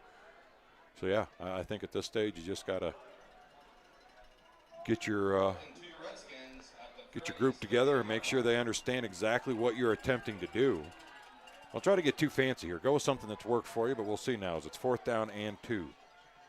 Shotgun formation as Hayes has both Bowen and Hall in the backfield with him. In the pistol formation this time. Now he's going to shift him back out. Hall will step up on his right-hand hip. Clock is ticking down as he comes set, and are they going to call timeout? I think they are. So they'll take a timeout. We'll step out too. You're listening to the Knox County Veteran Services Friday Night Lights. Veterans serving veterans. That's what we do here at Knox County Veteran Services. Hi, I'm Kevin Henthorne, your Executive Director. And I'm Financial Coordinator Melissa Schenk. And we're here to meet the needs of Knox County veterans and their families. We can help with emergency financial assistance, filing of disability and pension claims, VA healthcare enrollment, and even transportation to VA healthcare facilities. Please give us a call at 740-393-6742 or stop in and see us at our new location at 105 East Chestnut Street in Mount Vernon. So Utica calls a timeout there as they were trying to get the Freddies to jump off sides. See if they could get that free first down as it's 4th and 2. I still think you got to go for it. As Coach Raleigh is sitting there talking it over with the team in the huddle. Making sure everybody's kind of on the same page here as he's a little animated about what he's trying to make sure they all understand needs to be done. And it's going to come up to the line really on this one. You need the boys up front to give you that push to allow your running backs to get out there. Bowen will be in the backfield with Hayes on the right-hand hip. Simon will be split out far side right, and he'll have 3 over here to the left now as he switches and brings them in tight into a triangle formation. Toombs steps out recognizing that. And we'll see as they come set. He's going to roll out. Toombs' pressure's coming, and it's all over him, and he goes down.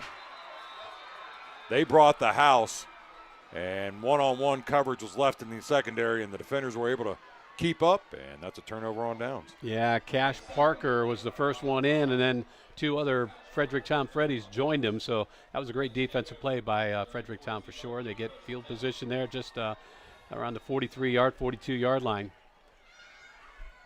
So the Freddies look to swing back the momentum to their side here as they start off 1st and 10 in the second half of their first possession.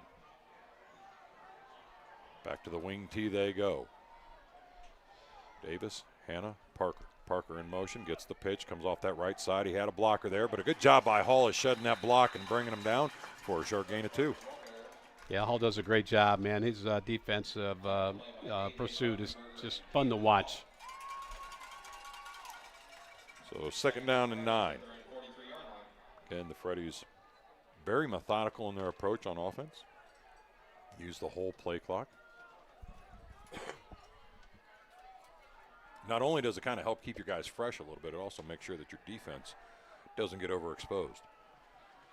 So wing tee again. This time it's going to be offsides on the defense. Yep.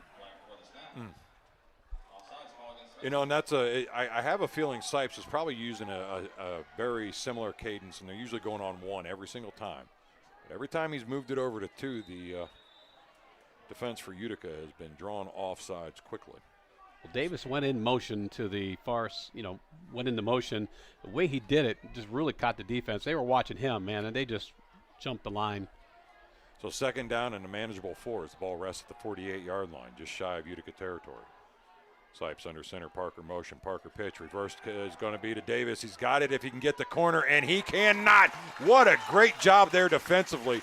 Sipes was the lead blocker. He had a decent block, but they did not give up in their effort. I believe that was Simon or Hall on the tackle. It was Camden Hall once again, man. And it doesn't matter where he's left side, right side. He's going to be in on that tackle. He loves to hit.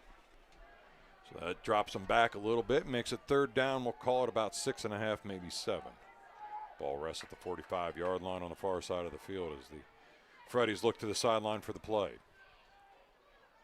Sipes comes set again. It's going to be Parker, Hannah, and Davis in the backfield with him. Parker motion, fakes to Parker. He's going to have play action, pressures in his face, gets the ball away. He's got Davis at the 50, and he drops his shoulder out across the 45, and he'll get a 1st down and keep the drive alive as Simon wasn't able to wrap him up. Yeah, once again, Hall was he was trying to get in there on that quarterback, and he did his best to do it, but just wasn't fast enough. They were able to release the ball to the open receiver. So Fredericktown moving the ball. I don't want to say quickly. I mean, they're just doing what they do. They get the play. They wait around, and excuse me, that was Gavin. Play clock gets down. Dugan on the tackle. Want a cup of coffee or something? Right, yeah. Get yourself a pastry.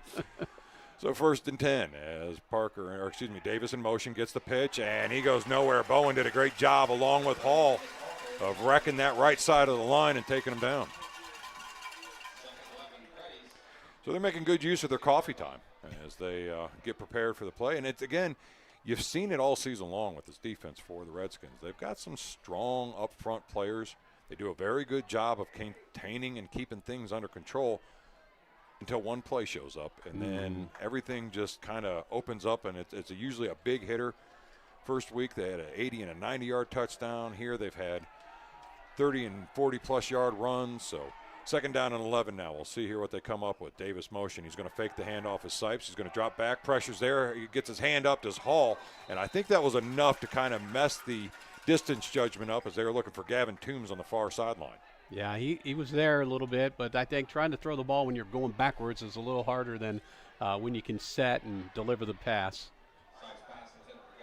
So that stops the clock, brings up a 3rd down and 11 with 7:37 to go here. I apologize, I misspoke at the end of the first half. The extra point was no good. So the score is 14-13. Freddy's on top of the Redskins.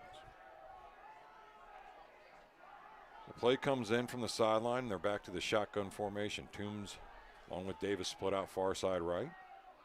It's Hannah and Parker in the backfield. Hannah motion, gets the handoff off the right side, and he can't get there. And again, great job defensively, this time by number 10, as that is Elijah Bland, who got in there and brought him down to 4th down. So again, the defense for the Redskins answers the call. And it's no small feat. I mean, the Freddies all season long have been averaging close to 300 yards on the ground. And the Redskins so far haven't probably, I would guess to venture they're probably in the 150 range. Mm-hmm. So they'll come set here for the punt as the ball rests at the 45-yard line. It's a good snap. He gets his foot into it. It's a high end-over-end kick. It's going to be taken at the 15 by Hall. He's going to lose his footing, but gets to the outside. He's got one man to beat in Toombs. He's able to make him slip through and have a defender hit him as he's out across the 35, and he'll get run down across the 40, right about the 44-yard line. And a great job there as he kind of stutter-stepped, caused Davis to run into Toombs and get rid of him for a free block. Yeah, that was a great job, and those two guys are slow getting up back there. It's like watching dominoes. They ran boom, boom, boom, and fell to the ground. So a great run back, 1st and 10, good field position for the Redskins. Let's see if they can take advantage of it. They had excellent field position on their first drive after the personal foul to end the first half, and then the illegal procedure kick out of bounds. They were inside of the Freddie territory, but just could not find a way to get anything going offensively. So Zysky's checked into the game. Will be on the right-hand hip of Hayes. He's got one far right, two to the near side left. Takes a snap, fakes. Quick hitter out there to the far side. He's got his receiver at about the 47. He'll spin up to about the 50. I believe that was Weston Simon on the reception. Those nice little quick passes they've been very successful with tonight. Be surprised if they don't stick with that. It's moving them down. They're getting 5, 6, 7 yards each time they do it. Right smack dab at midfield. You know, it helps when you got two receivers over 6 foot on each side of the field. It gives your quarterback big targets to go with. Both Simon and McKinney have very good hands as they come set 2nd down and about 4. Hayes with Zysky on his right-hand hip. Fakes. He's going to hit it out this side to McKinney at the 50. He's got a blocker in front of him, and they're going to run him out of bounds inside the 45 at about the 43-yard line, but enough for another 1st down. Yep. Just went to the opposite, the other side, this near side here. Move the chains. So 1st and 10, the Redskins continue to roll here if they can keep this momentum and find themselves in the end zone. They'll get back on top of this game for the first time. 14-13 is our score. As they come out again, pistol formation. One near side left is Simon. 2 split out far right. Now Bowen steps up to the tight end, and Zysky comes off the left hip of Hayes. Takes a snap, turns. He's going to hand it off. He's going to stutter step Zysky up the right side, and he'll be up to about the 40-yard line. A nice little gain of about 3 before he goes down.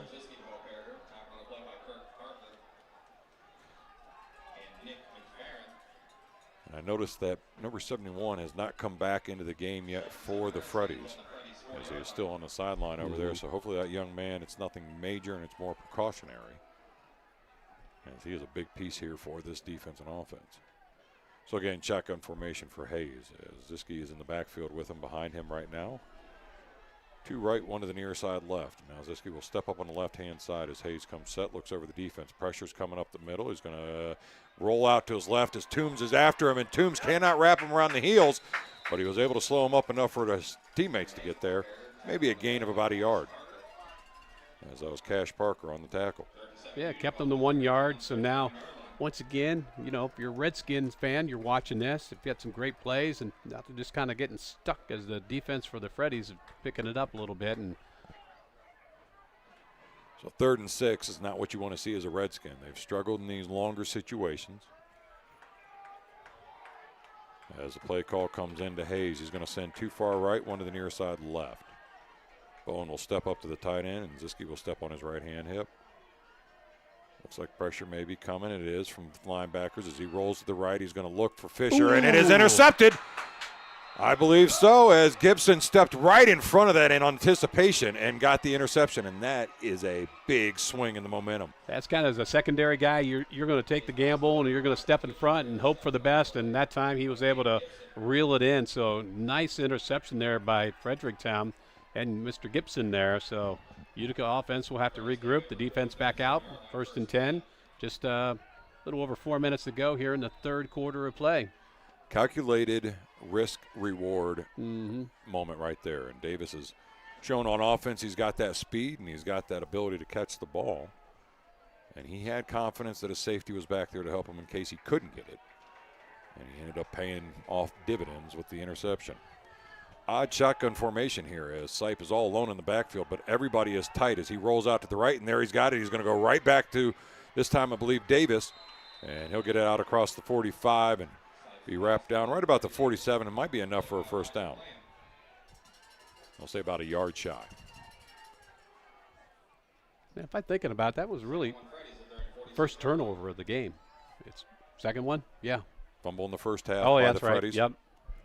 That killed that drive, and then this interception here by the Redskins that killed their drive. Again. That's been so long ago I didn't remember. It's all good. It's all good, my friend. The key to this game is both teams are hurting themselves. This is really what it's coming down to. Is you're right. Who's going to be the who's going to cause the least amount of self-harm at the end of this game? So it's a fake handoff as Sipe rolls back. Pressure's right in his face. He steps up out of it, runs into his own man, and he's going down. That's a fumble. It went backwards. Backwards and out of bounds at the 35-yard line. That was, I think it was Aaron Hayes who was able to knock him up. Elijah Brandt. But he's now down. Yep. Not good.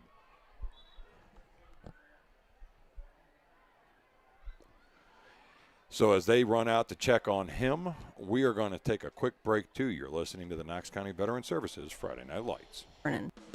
Whether it's your home, farm, auto, business, RV, or boat, Griffin Insurance has you covered.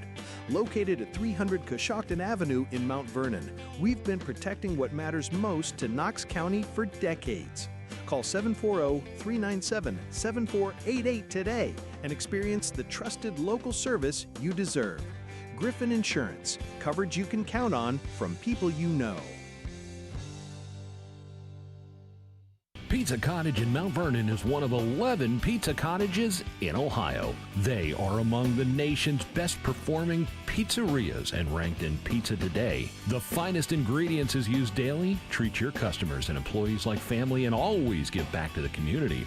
Offering not only takeout but also dine-in and full bar. Book your group parties today. Find Pizza Cottage on Facebook or go to pizza-cottage.com to begin your journey of tastes. So good news there as the young man's able to walk himself off the field. And after that, boy, they're going to say it's an incomplete pass. Interesting. So they'll give him a sack, and they'll make it 3rd down and 12 as the ball rests right at the 35-yard line.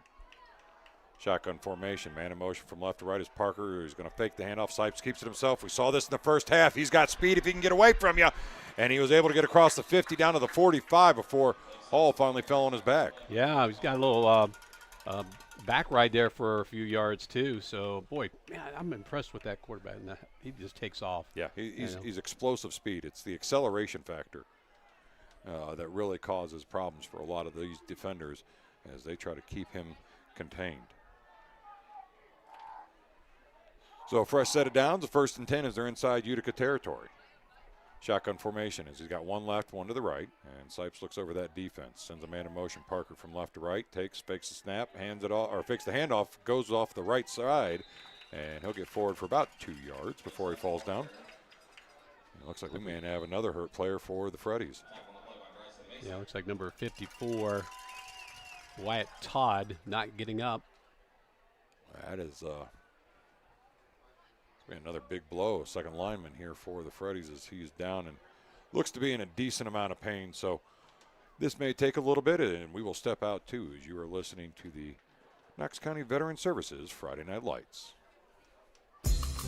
Howard Hilton Grill, just east of Apple Valley on Coshocton Road, has a casual, cozy atmosphere, offering comfort food and good times. Open daily from 10 in the morning to 1 a.m., now adding Sunday morning breakfast at 8 a.m. The Howard Hilton also recently added on an outdoor tiki bar seating patio option with big screen TV. Stop by and enjoy great tastes like the Hilton Burger or enjoy Taco Tuesdays at the Howard Hilton in Howard. That's the Howard Hilton, 740-599-2337. And as usual, I was wrong. So he quickly got up, ran to the sideline, and we were back to action here, 2nd down and 8. Back to the wing tee we go. Sipes underneath center. It's going to be Davis in motion, but this time it's going to be Hannah right up the middle on the fullback dive. Haven't seen a whole lot of that. And he was able to push that pile forward to about the 39-yard line. And I tell you, I mean, even the distance in the backfield, typically you see a 5 to 7 yard depth for a running back. These running backs are 4 yards at the most behind the line of scrimmage, and it's amazing that the coordination between Sipes and all of his running backs is so well, because as close as they are, one misstep and you could be tripping over yourself and not have any type of success at all. So 3rd down, we'll call it 4. Ball's at the 41-yard line. Shotgun formation, one left, one to the right. As Parker will go in motion from left to right. Again, he fakes the handoff to him. Sipes keeps it himself off that left side. And again, great job defensively, as that was Fisher on the tackle. Well, nice defensive pursuit. You know, Fredericktown gets some momentum going, and then the Redskin defense, they pick it up. And nice 3rd down stop there. Makes it 4th down and 4 yards. So Fredericktown definitely going to try to get it across that 1st down marker, which, you know, they've been pretty successful in yards per carry, probably averaging about 5 or 6. So to them, it's like, okay, just another play. Indeed, as they come set in their wing tee formation. Parker, Hannah, Davis, left to right behind Sipes. Parker motion, turns, fakes. Oh, they're going to go for a little back screen. They're looking for Toombs, and he's going to push Toombs out of the pocket, and he's going to get him downfield. He's going to be across the 45, 35, spins out of it, and he's down the sideline with nothing but pay dirt. Touchdown, Freddies. Boy, that just pulled the wind right out of this stadium. How in the world did he get through that mess? I mean, what a great job by Toombs to, first of all, stay in bounds, you know, and to get around everybody. So nice 40-yard touchdown. I think kind of that comes in the factor of the man is a man-child out there at 6'5", 230. So the defenders are going to come in there and try to hit him as hard as they can, but that often leads to not wrapping up. And he was able to maintain his balance and stay on his feet into the house. So break will come out, he'll kick, and this time the kick is good. 21-13 is our score. Fredericktown on top of Utica. You're listening to the Knox County Veteran Services Friday Night Lights. Dreaming of greater independence? Knox County Mobility Management is your path to accessible transportation. Whether you need to get to the grocery, the doctor, or just somewhere that you need to be, call 740-392-2200, extension 2218. Monday through Friday, 8 to 4:30. Free transportation coordination services are provided at no charge. Visit knoxhealth.com to learn more. Knox Public Health. Let us help get you where you want to go. This is Lorraine from Buckeye Stoves. Crisp air, hot chocolate, and football. This is what I think about when fall approaches. I also think about wood, pellet, and gas stoves. At Buckeye Stoves, we can take care of you from start to finish. Are you ready for heating season? Call Buckeye Stoves to schedule a chimney sweep or dryer vent. Maintenance is the key. Buckeye Stoves, located on State Route 95 in Fredericktown. BuckeyeStoves.com. Buckeye Stoves, the cozy way to save. And as Aerosmith would say, we're back in the saddle again. 21-13 is our score, as Break will set the ball up at the 40-yard line. Ziske and McKinney back deep for the Redskins, right about the 22. As again, Utica had an opportunity, was not able to capitalize on it, had a turnover that led to a score, and now we're trailing. Ooh. And it's an onside kick, and it's going to be, oh my goodness, he was lucky. Boy, the up man didn't really know what to do there, and he hesitated. But luckily for him, the ball was not able to be grabbed by any of the defenders, or excuse me, anyone on the kickoff team. And Utica will get possession at the, about the 42. That thing bounced all over the place, as you saw. It was crazy. And Fredericktown had the opportunity to get that. It was kind of like, we want another score. I'm like, let's get another score. And they were trying to do it by the end of the third quarter, 21-13. But Utica was fortunate enough to come up with that bouncing ball. So 1st and 10, the ball sits at the 48-yard line. I believe that was Landon Smith who recovered it for the Redskins. Shotgun formation now as Hall's in the backfield with Hayes and steps up on his right-hand hip. 2 left, 2 to the right. Man in motion from left to right will be Bowen. As the snap comes back, Hayes steps back. He's got time. He's going to hit a little screen pass to Hall. Nice block out front there, and he's over across the 50. Made a man miss, and finally gets upended, but not before a first down. Yep, nice play. Almost was able to break that loose there on the far side, but got tripped up and brought down. But like you said, enough for it looks like they kind of spotted him short. So 2.5 yards. And a great job there by Macy on that lead block on that screen play. Just absolutely pancaked the defender from Fredericktown. They're going to give it to him. There you go.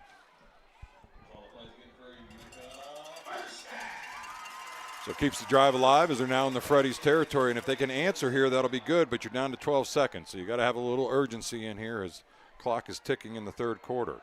Shotgun formation. He gets the snap off in time, does Hayes, as he's got time. Now pressure's coming. He's going to step up. He's looking downfield. He's got McKinney one-on-one, and a great job there defensively, as that was Brody Davis knocking away at the last minute. And that'll end the third quarter. Our score here, Fredericktown 21, Utica 13. You're listening to the Knox County Veteran Services Friday Night Lights. Welcome to Danbury Mount Vernon by StoryPoint Group, where we spend every minute of every day providing the best for our residents. We offer living options from villas to independent living, assisted living, and memory care. Our network of communities offers a calendar of enriching activities, fresh chef-prepared meals daily, and a supportive and dedicated team, all of which creates an unmatched experience for seniors and families. If you're looking for an award-winning senior living community that feels like home, then Danbury Senior Living is right for you. Come and discover why life at Danbury Community is so special.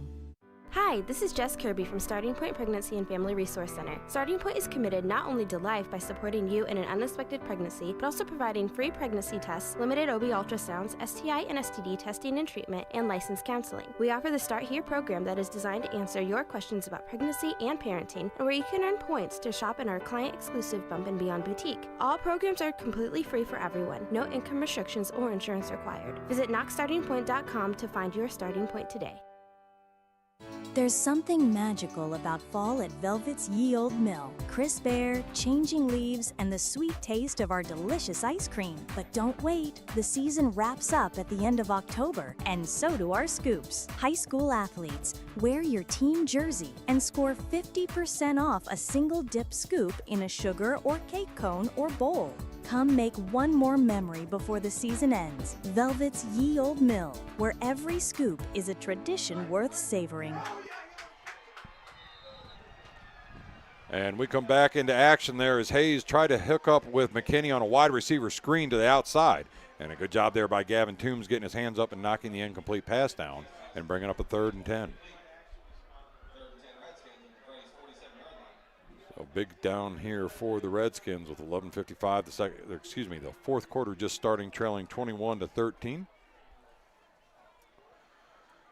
As they look to find some way to get back in the end zone and maybe tie this game up. So again, Hayes shotgun formation as Hall will be in the backfield on his right-hand hip. 3 left, 1 to the near side right in the form of Simon.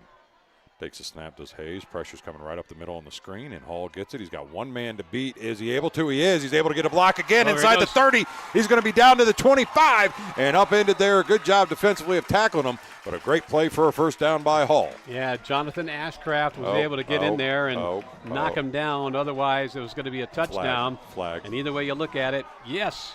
It's a flag. We have a flag. And it's a hold. And the Redskins will come all the way back. Dang, Fredericktown was coming after him, man. So somebody just got a little anxious, said, got to give him that extra second. Jersey. Yep. And again, what were you saying?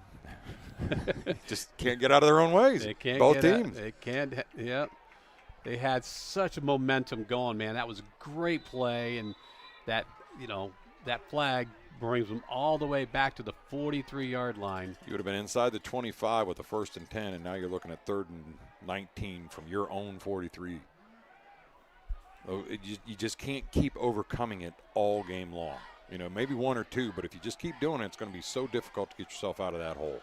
So again, shotgun formation, 2 left, 1 to the near side right is Hall steps up on the left-hand side of Hayes, fakes the handoff to him, rolls right, he's looking downfield, and he got hit by Toombs again from behind. They're going to say, nope, that was a forward pass, and Hayes looked like he might got the wind knocked out of him as well as he's down on the field. Yeah, Gavin Toombs was in there quickly and got him right when he was trying to move his arm forward, so I wouldn't be surprised if maybe his shoulder or his arm is tangled up there. Tell you what, Toombs got some life in him after that touchdown run. Hadn't heard a whole lot from him in the first half. And he's got that touchdown reception, and then defensively he's picked it back up too. It's been 2 big plays for him, and he's been harassing the quarterback the whole entire time. So this may actually be one that is going to take a little bit, so we're going to step aside. You're listening to the Knox County Veteran Services Friday Night Lights. From homes to high-rises, Citywide Solutions, Sterling Protective Services has you covered. We design custom security systems for your unique property, install HD video surveillance with remote viewing, and provide gate automation, smart keypads, card readers, and mobile access for total control. Plus, our fire alarm systems deliver fast, reliable detection when seconds count. Your security, smarter, safer, stronger. Call Citywide Solutions, Sterling Protective Services today for 24/7 peace of mind. Attention skilled machinists. Do you have experience with multi-axis CNC machine tools? Ariel Corporation is looking for talented individuals like you to join our team. We offer great pay, excellent benefits, unmatched retirement savings programs, and work in safe, clean, climate-controlled facilities with top-tier equipment. With locations in Heath and Mount Vernon, we offer stability and growth. Ready to take your career to the next level? Apply now at arielcorp.com. That's ARIEL Corp.com.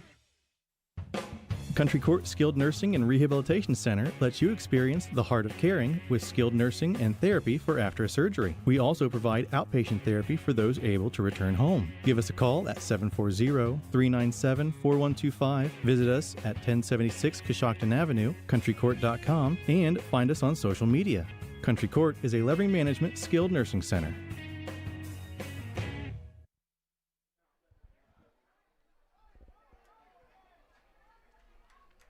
And so Hayes is helped off the field there. It looks like maybe a shoulder injury as he got hit pretty hard from behind. I don't know, though. They've taken his helmet away from him, so there may be a little bit more to this.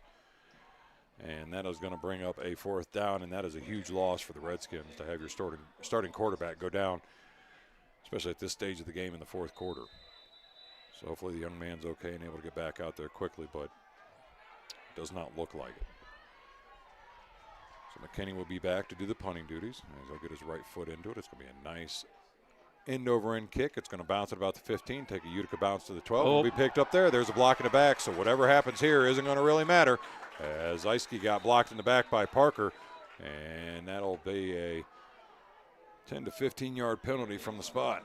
Yeah, just that was he didn't even have to block. It was like, There's what are you no doing, point. man? It's like your guy that got the punt, he's already around the end, and you just decided you wanted to hit somebody in the back. So yeah, they're going to be back there, inside the 10-yard line, maybe Yes, the sir. 5. So they got a long way to go. Again, both sides, common theme, can't get out of their own way. As it's just been penalty after penalty all night long, both sides of the house. And what has been otherwise a really good game. I mean, both teams have played very well tonight outside of the penalties, but, man, they just keep coming at the most inopportune times. So it'll be 1st and 10 for the Freddies as the ball will sit about the 8-yard line. Shotgun formation. As Sipe looks over the defense, it's going to be Parker in motion. He'll fake it to him, roll out to the right. He's going to look downfield. He's going to throw, and he's got a man there, and it is incomplete as he had a receiver at about the 35-yard line going out of bounds and was not able to hook up. Yeah, he was trying to thread that between 2 defenders. Did a really nice job. The pass was almost there, but just a little too high. But that was a really nice pass attempt. Garver was the intended receiver right there, and that'll make it 2nd down and 10 as the ball rests at the 8-yard line. 21-13 is our score. So now he gets under center in the wing T formation. Parker in motion, and we got all types of movement again. I guess if you're going to go offside, you might as well make it worth bang your while. somebody, Yeah, but I think it's going to be on the. Nah, Utica's going to unfortunately give them a free 5 yards. It was big number 76 for Utica that jumped the gun, Bryson Macy. But when he got across the line of scrimmage, he said, well, there you go. Might as well give a guy a little tap. Yeah. Gavin Toombs sold it as well as he could. And it makes it 2nd and 5. Again, underneath center, Parker motion. Parker gets the pitch off that right side. He gets hit initially, but he's able to keep churning forward. And it looks like he got about 2 yards on that run to bring up a 3rd down and 3. Yeah, I think if you're Fredericktown right now, the way you can maneuver the clock with how they run their offense, they could really keep, they could just get first downs and literally run the clock out. Yeah, you can run the clock out at this stage with 10:24 to go here in the ball game, as the Freddies are in the lead, 21-13. And still not sure what Utica's quarterback situation is going to be, and it's probably going to be somebody else at this point in time. Yeah, as it looks like parents are coming down onto the field. And we're going to have a flag, and what do we got? False start. So you had a 3rd and 5, now you're going to shoot yourself from the foot and make it even more difficult.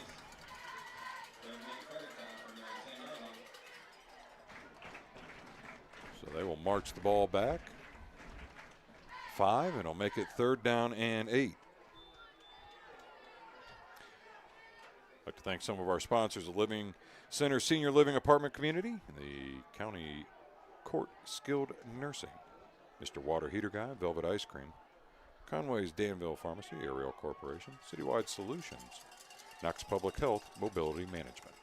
So shotgun formation now, as he's going to send Davis in motion from right to left and fake the handoff to him, keep it himself, and Sipes right up that middle. He got held from behind. I didn't see who was dragged down the field. It looks like maybe Fisher, but he was still able to get a first down out across the 20 to the 24.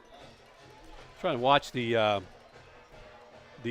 parents of Hayes on the sideline here, and I was kind of watching his hand gesture of what happened during the play, and looked like when he was explaining it to the parents, when Hayes passed it, he got hit backwards, and when he hit the ground, his head went boom, boom onto the ground. So, and he grabbed his neck, kind of showing his parents where he thinks it might have pulled whatever, hopefully nothing too serious. But I doubt he'll go back in the ball game today at all.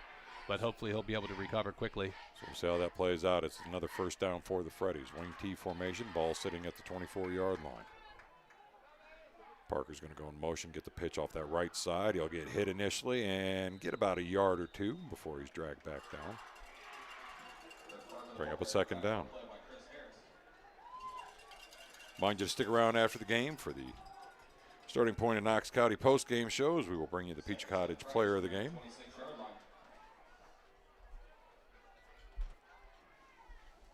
Second down and 8 for the Freddies.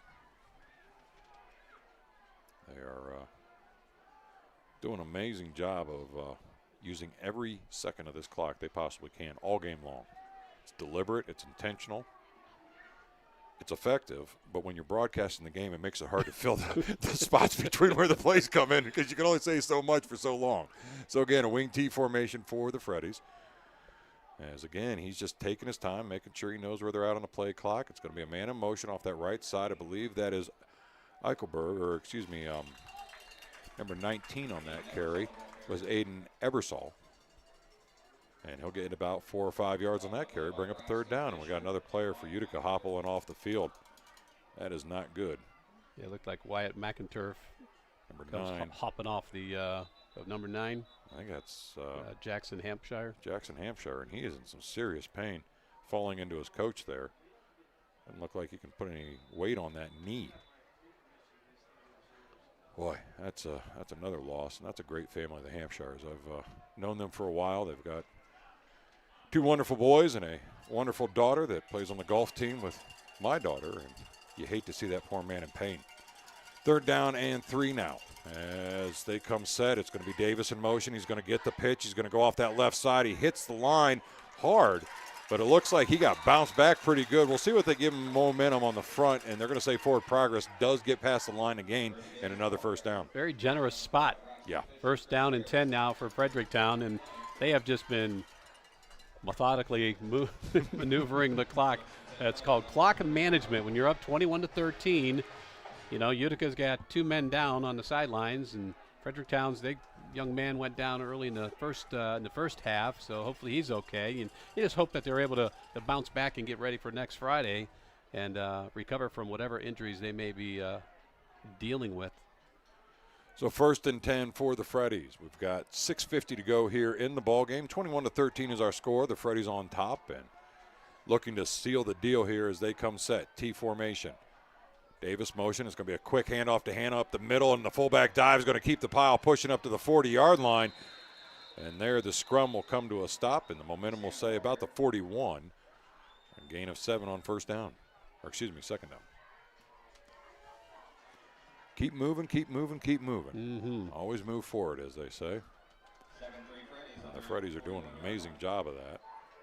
Be interesting to see at the end of the day what the time of possession is. I've got to say it's probably 3/4 goes to Freddies and about 1/4 of the game went to the Redskins, which speaks volumes to what they've been able to do in the limited time they've had their offense on the field. Absolutely. In this 21-13 ball game, as we're down now to 6 minutes here to go. Sipes is in no hurry at all as he's watching the back judge to make sure he understands the play clock. Down under 5, takes it, turns, hands it off again. Hannah right up the middle. And this time he gets maybe 2 or 3. He'll get to about depends which one they go with. They're going to go with the near side, and that's enough for a first down. Yeah. Far side had stopped him about a yard short, but the near side official said, hey, he did get it. I tell you, this kind of an offense is so tiring for a defense. I mean, you think about being stuck in that close all the time. Bam, run after run after run. It's like you are taking a beating all night long, and you can tell they are tired. And it is a different thing when you're pushing as opposed to when you're trying to stop somebody push, too. So the offensive line doesn't get as wore out throughout the game as the defensive line is because they know where they're going. They're already just moving their momentum in that direction. And the defense has got to put extra effort. Oh, wide open. Play action. He's wide open indeed as that's Davis down the far sideline. He's got it over the shoulder. Touchdown, Freddies. Man, just when you thought they were going to run a dive play, handoff up the middle and get a couple of yards, watch the clock, they launch one. What a great pass and catch. 56 yards to the house between Sipes to Davis. And that pushes the score out to 27-13 with 5:04. And may all have well sealed the deal here for the Freddies as Utica does not have their starting quarterback, so it'll be interesting to see how they're able to come back if they have any kind of rhythm to go along with it, because usually they don't get the reps together that your starters would, and that can throw timing off a lot. So Brake will step out on the field for the extra point. As the snap is back, it's bobbled, and he gets his foot into it somehow, but it's no good. So 27-13 is our score. Fredericktown on top. You're listening to Knox County Veteran Services Friday Night Lights. Look, up in the sky. It's a bird. It's a plane. It's Mr. Water Heater Guy to the rescue with incredible prices. Brand new water heaters installed with a tank for just $11.99. Or go tankless with the Renai system for only $34.99. And general plumbing just $225. Parts and labor out the door. Incredible pricing. Incredible service. Call 740-324-9912. Mr. Water Heater Guy. Up and hot water heater problems away! At Conway's Danville Health Mart Pharmacy, your community Health Mart pharmacy, the health of you and your family is the heart of our mission. We go above and beyond to offer the friendly and knowledgeable support you deserve. We make managing your health easier with a variety of personalized services. It's what community is all about. In Knox County and Danville, your community Health Mart pharmacy is Conway's Danville Pharmacy. Experience the difference. Visit Conway's Danville Pharmacy, 14 East Main Street, taking the time to listen and care. So Brake has the ball teed up at the 40, and Zeisky and McKinney are back deep at about the 20. 27-13 is our score with 5:04 to go as he gets his foot into it. It's a low end over end kick taken at the 20-yard line by Zeisky off the far side. He got a crease up across the 35, and he'll get tripped up there at the last minute and go down right about the 39-yard line, 1st and 10. So we'll see here how the Redskins respond as Hayes is no longer in the game. They've taken his helmet from him. And well, Camden Hall was over on the sideline there during that time throwing the ball around, so not sure if he goes in as quarterback or, yeah, it looks like he might be leading the team now. Indeed, it is going to be Hall. Well, you know you can run the ball with the young man. Let's see what kind of arm he has as you're trailing by 2 scores. Be a shotgun formation with an empty backfield, 1 far left, 3 to the near side right. Defense comes set, looks like pressure's coming, and a false start. Leisky got a little too excited there and stepped offside, so not what you need here if you're a Redskins fan.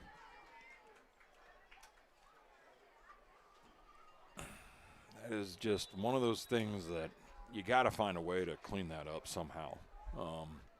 You know, and it's hard because it's a mental discipline thing. You've got kids that are full of passion, wanting to succeed, wanting to make something happen.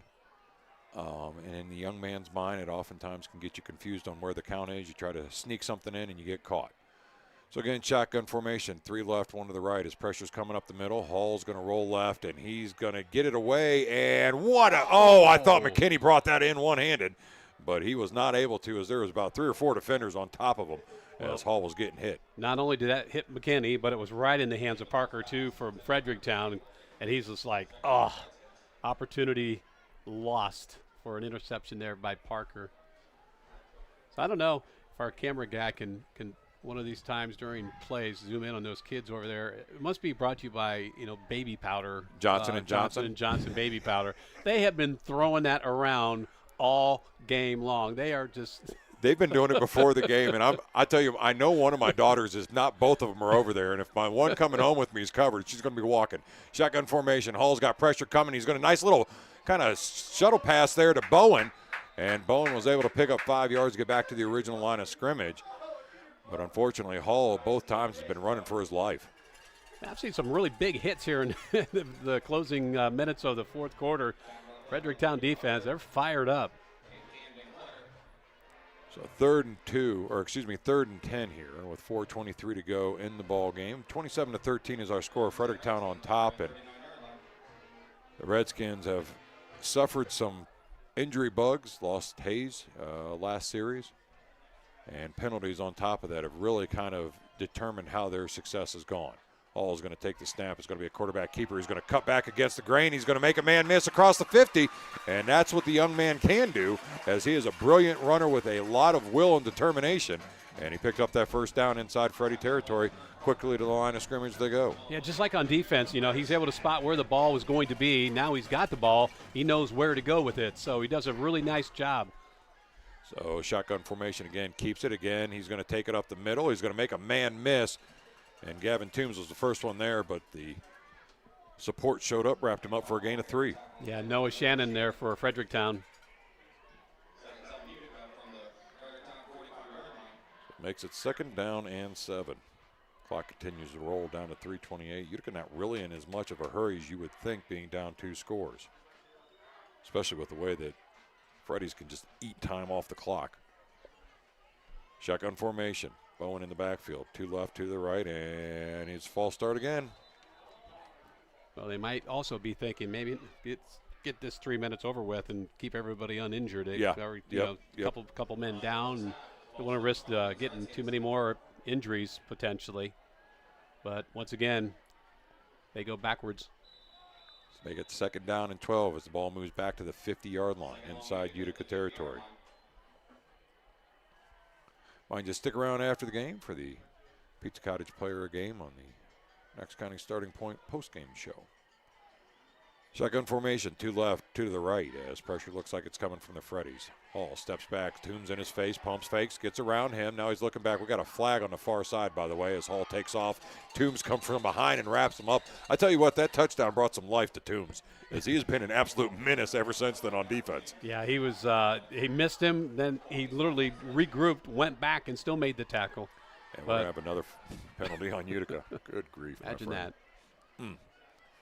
That's a hold there, and that's, we kind of seen that. Hall's been kind of scrambling for his life since he's come into the game. Utica's offensive line is a little bit undersized and has had a hard time keeping up with these bigger kids from Fredericktown, so it's going to march the ball all the way back inside their own territory to the 40. You got it 22 yards to get a first down on 2, maybe 3 opportunities, depending on how well it goes for you here. Trailing 27-13 with 2:30 to go in the ball game. Hall with Bowen in the backfield on the left-hand side. 2 left, 2 to the right as he comes set, takes the snap. And go off that left side to keep it on himself, and that's how you get those yards back. A nice little move there. Stays on his feet up to the 40. And that was a brilliant run at 20 yards on the quarterback keeper to make it a nice, manageable 3rd and 2. Yeah, great job. And I was, once again, you always worry about those big plays getting brought back, but no flag on the play, and Utica's moving the ball once again. So 3rd down and 3 as the ball sits, third down and 3 as the ball's at the 41-yard line. Hall's going to drop back. He's going to throw as he was trying to look for, I believe, Fisher or Dugan. It looks like maybe Fisher. Well, he was running out of time. If he would have had a little bit more time back there to kind of look over the receivers, he might have been able to connect, but they were coming in so fast. He had to get rid of the ball quickly. So 4th down, we're going to call it 3 still. Ball at the 42-yard line of Fredericktown. 41. Minute 48 to go in the ball game. 27-13 is our score. Fredericktown on top. Hall's in a shotgun formation with Bowen on his right-hand hip. 2 left, 2 to the right. As he comes set, takes a snap. Quarterback keeper gets past the pressure initially, made the man miss, and that's what was going to come through as he is off to the races. Touchdown Redskins, 41 yards. Wow, great run. Nice bounce back from that for Utica. And you wonder now if Coach Raleigh isn't hoping he had been a little more conservative with time as he has run out onto the field. And the officials are pushing him back off the field saying, Coach, you can't be here. There's no timeout call. So 27-19 is our score with a minute 40 to go as they line up for the extra point. Well, you make this, you're down a touchdown. There's only one thing that you can do, and that's going to be the offside. I think they've got confusion. They got too many men on the field. And they do, so they're able to get him off just in time. Luckily, they don't huddle on this, so that doesn't end up being a penalty. And they come set, ball snap, kick is up. That looks like it's good, and it is. So our score here is Fredericktown 27, Utica 20 with a minute 40 to go in the ball game. You're listening to Knox County Veteran Services Friday Night Lights. Looking to take your career to the next level? With Mount Vernon Nazarene University, you can earn your degree entirely online, anywhere, anytime. Our bachelor's and master's programs are designed to help you balance your education with work, family, and other priorities. Here at MVNU Online, we craft our faith-based programs specifically for your success. Learn more at mvnu.edu or call us today at 1-800-839-2355. Mount Vernon Nazarene University. At the Living Center in Mount Vernon, we provide active, carefree, and secure senior living. Our on-site restaurant and salon mean no more battling Mother Nature to enjoy a meal and feel and look good.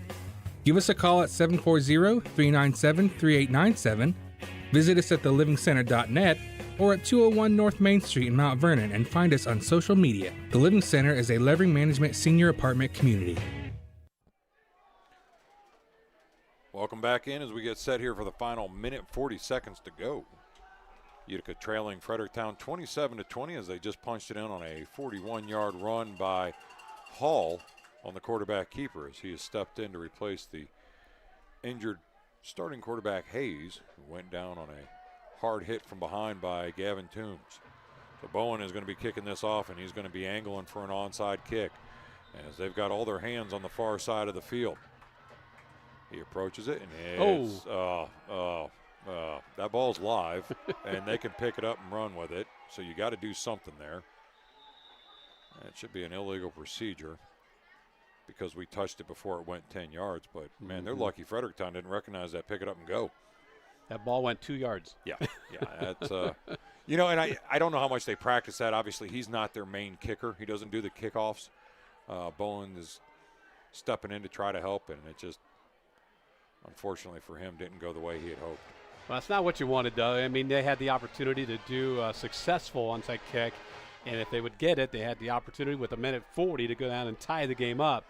Now Fredericktown will run the clock out in two plays, and I got a feeling Utica will try to use their timeouts, but you're going to have to be quick on it, and you're going to have to make sure you don't give up one first down, because if you do, then you're just there's no way to get it out. So a minute 40 to go, 27-20 is our score as the Freddies are in a shotgun formation.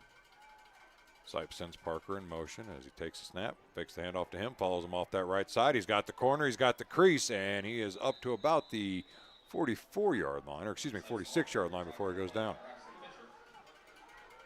And Utica is going to take a timeout, so we'll step out too. You're listening to the Knox County Veteran Services Friday Night Lights. Veterans serving veterans. That's what we do here at Knox County Veteran Services. Hi, I'm Kevin Henthorne, your Executive Director. And I'm Financial Coordinator Melissa Schenk. And we're here to meet the needs of Knox County veterans and their families. We can help with emergency financial assistance, filing of disability and pension claims, VA healthcare enrollment, and even transportation to VA healthcare facilities. Please give us a call at 740-393-6742 or stop in and see us at our new location at 105 East Chestnut Street in Mount Vernon. So it's 2nd down and 4 for the Freddies as they have the lead at 27-20 with a minute 34 to go here in week number 3 action of high school football. Well, if you're Utica, you're going to try to punch the ball out, try to get a fumble and a recovery and have something to try to tie it up. So again, oh boy. False start. First down. No, excuse me, it's going to be offsides. Yep, that was Parker in motion, and that was enough to draw the defense off, and that'll be enough for a first down. Yes, it will. And that's probably going to seal the deal here. I don't think Coach Raleigh's going to try to stop the clock at this point, as he only has 2 timeouts, and Fredericktown has shown they are very well versed in milking every second out of that clock before they snap the ball.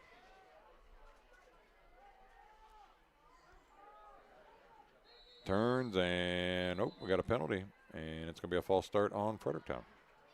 Interesting. It's a weird state to be in that you're having these kind of penalties this deep into the season. Yeah, week 3. You're used to it maybe week 1 as they get the jitters out of them, maybe a little bit in the first quarter of week 2, but by that time you think they should have everything kind of ironed out. And unfortunately, both sides. I mean, it hasn't been one-sided. It's been both sides have just really had some silly penalties. So I think we've had more penalties tonight than we've had in the first 2 weeks. I think you're right. Davis in motion, fakes the handoff to Sipes to him, keeps it himself off that right side, and he'll get nowhere. Has a good job there defensively for the Redskins of shooting in and wrapping him up. Number 61 there on the tackle. Yeah, Chris Harris, nice job. And Utica takes a timeout. Last timeout. That will be their last and final timeout. And while they talk about it, we'd like to thank all of our sponsors for tonight's action. The Starting Point of Knox County, Griffin Insurance, Howard Hilton, Mount Vernon and Nazarene University, Spearman Financial Services, Pizza Cottage, Buckeye Stoves, Danbury Senior Living, Knox County Veteran Services Office, Knox Public Health Mobility Management, Citywide Solutions, Ariel Corporation, Conway's Danville Pharmacy, Velvet Ice Cream, Mr. Water Heater Guy, the Country Court Skilled Nursing, and the Living Center Senior Living Apartment Community. Thank them for all bringing you the action tonight here in week number 3 on Friday Night Lights. Our score 27-20, minute 28 to go here in the ball game as Fredericktown has done a very good job of time management, taking advantage of opportunities, and unfortunately Utica had an opportunity, was not able to take advantage of it, and then starting quarterback goes down. Hall comes in, gives it a phenomenal effort, but unfortunately was not able to make anything happen. And here we stand now with Fredericktown just looking to run the clock out.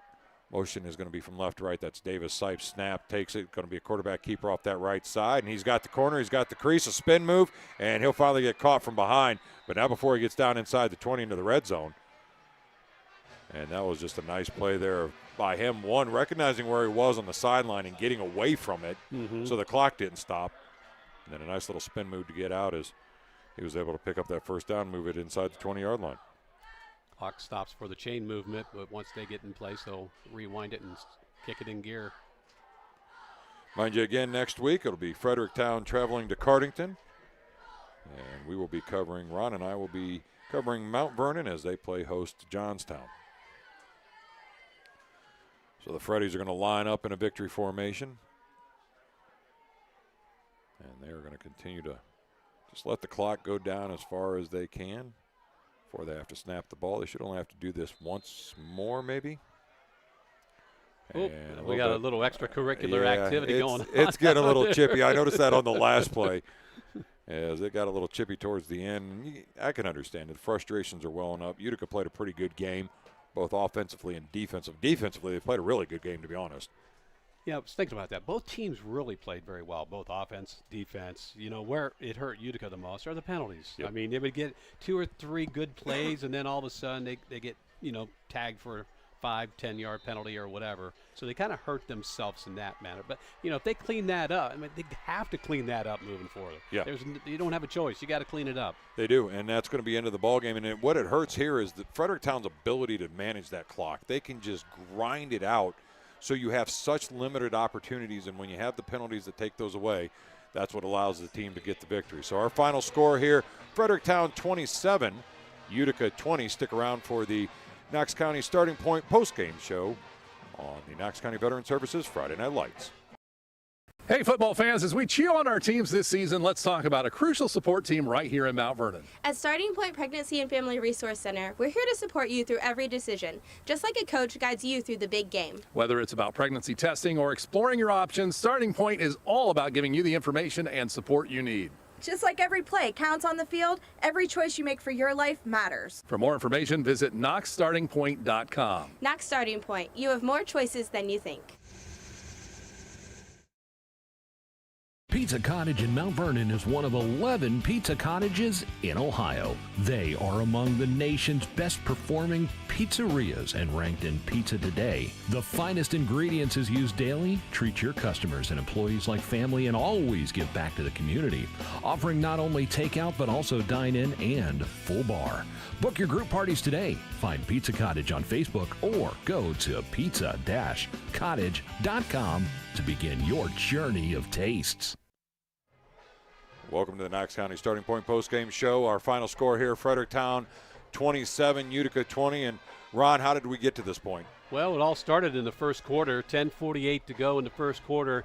Parker, 58-yard touchdown run, puts them up 6-0. Point after was missed.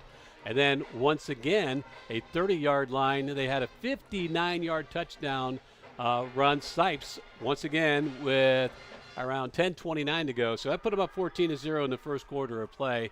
And then, in the second quarter, it was once again Sipes to Davis connecting for a 56-yard touchdown with 5:04 to go. That put them up 27-13. Oh, I think I missed the Utica score in there somewhere along the line, and I apologize. I got to bounce back. What happened? I'm just going to tell people what happened. There you go, brother. I have a roster here and found out my roster's not right. So I'm keeping track of how the scoring goes on, right?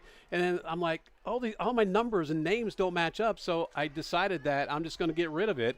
Kyle politely said, hey, all of your scoring tallies were on there. So I'm trying to read through crumpled paper. So I'm just going to leave it at Fredericktown 27, Utica 20. There you go, brother. I'll go with that. And for tonight's for the night Pizza Cottage player of the game, as we discussed, that is going to go to Blake Sipes, as he is, again, had an excellent night here leading his Freddies onto the field. So next week, a reminder again, we will have Fredericktown Centerburg, Mount Vernon Johnstown. For Gary Cooper, Ron Strong, I'm Kyle Kerstetter.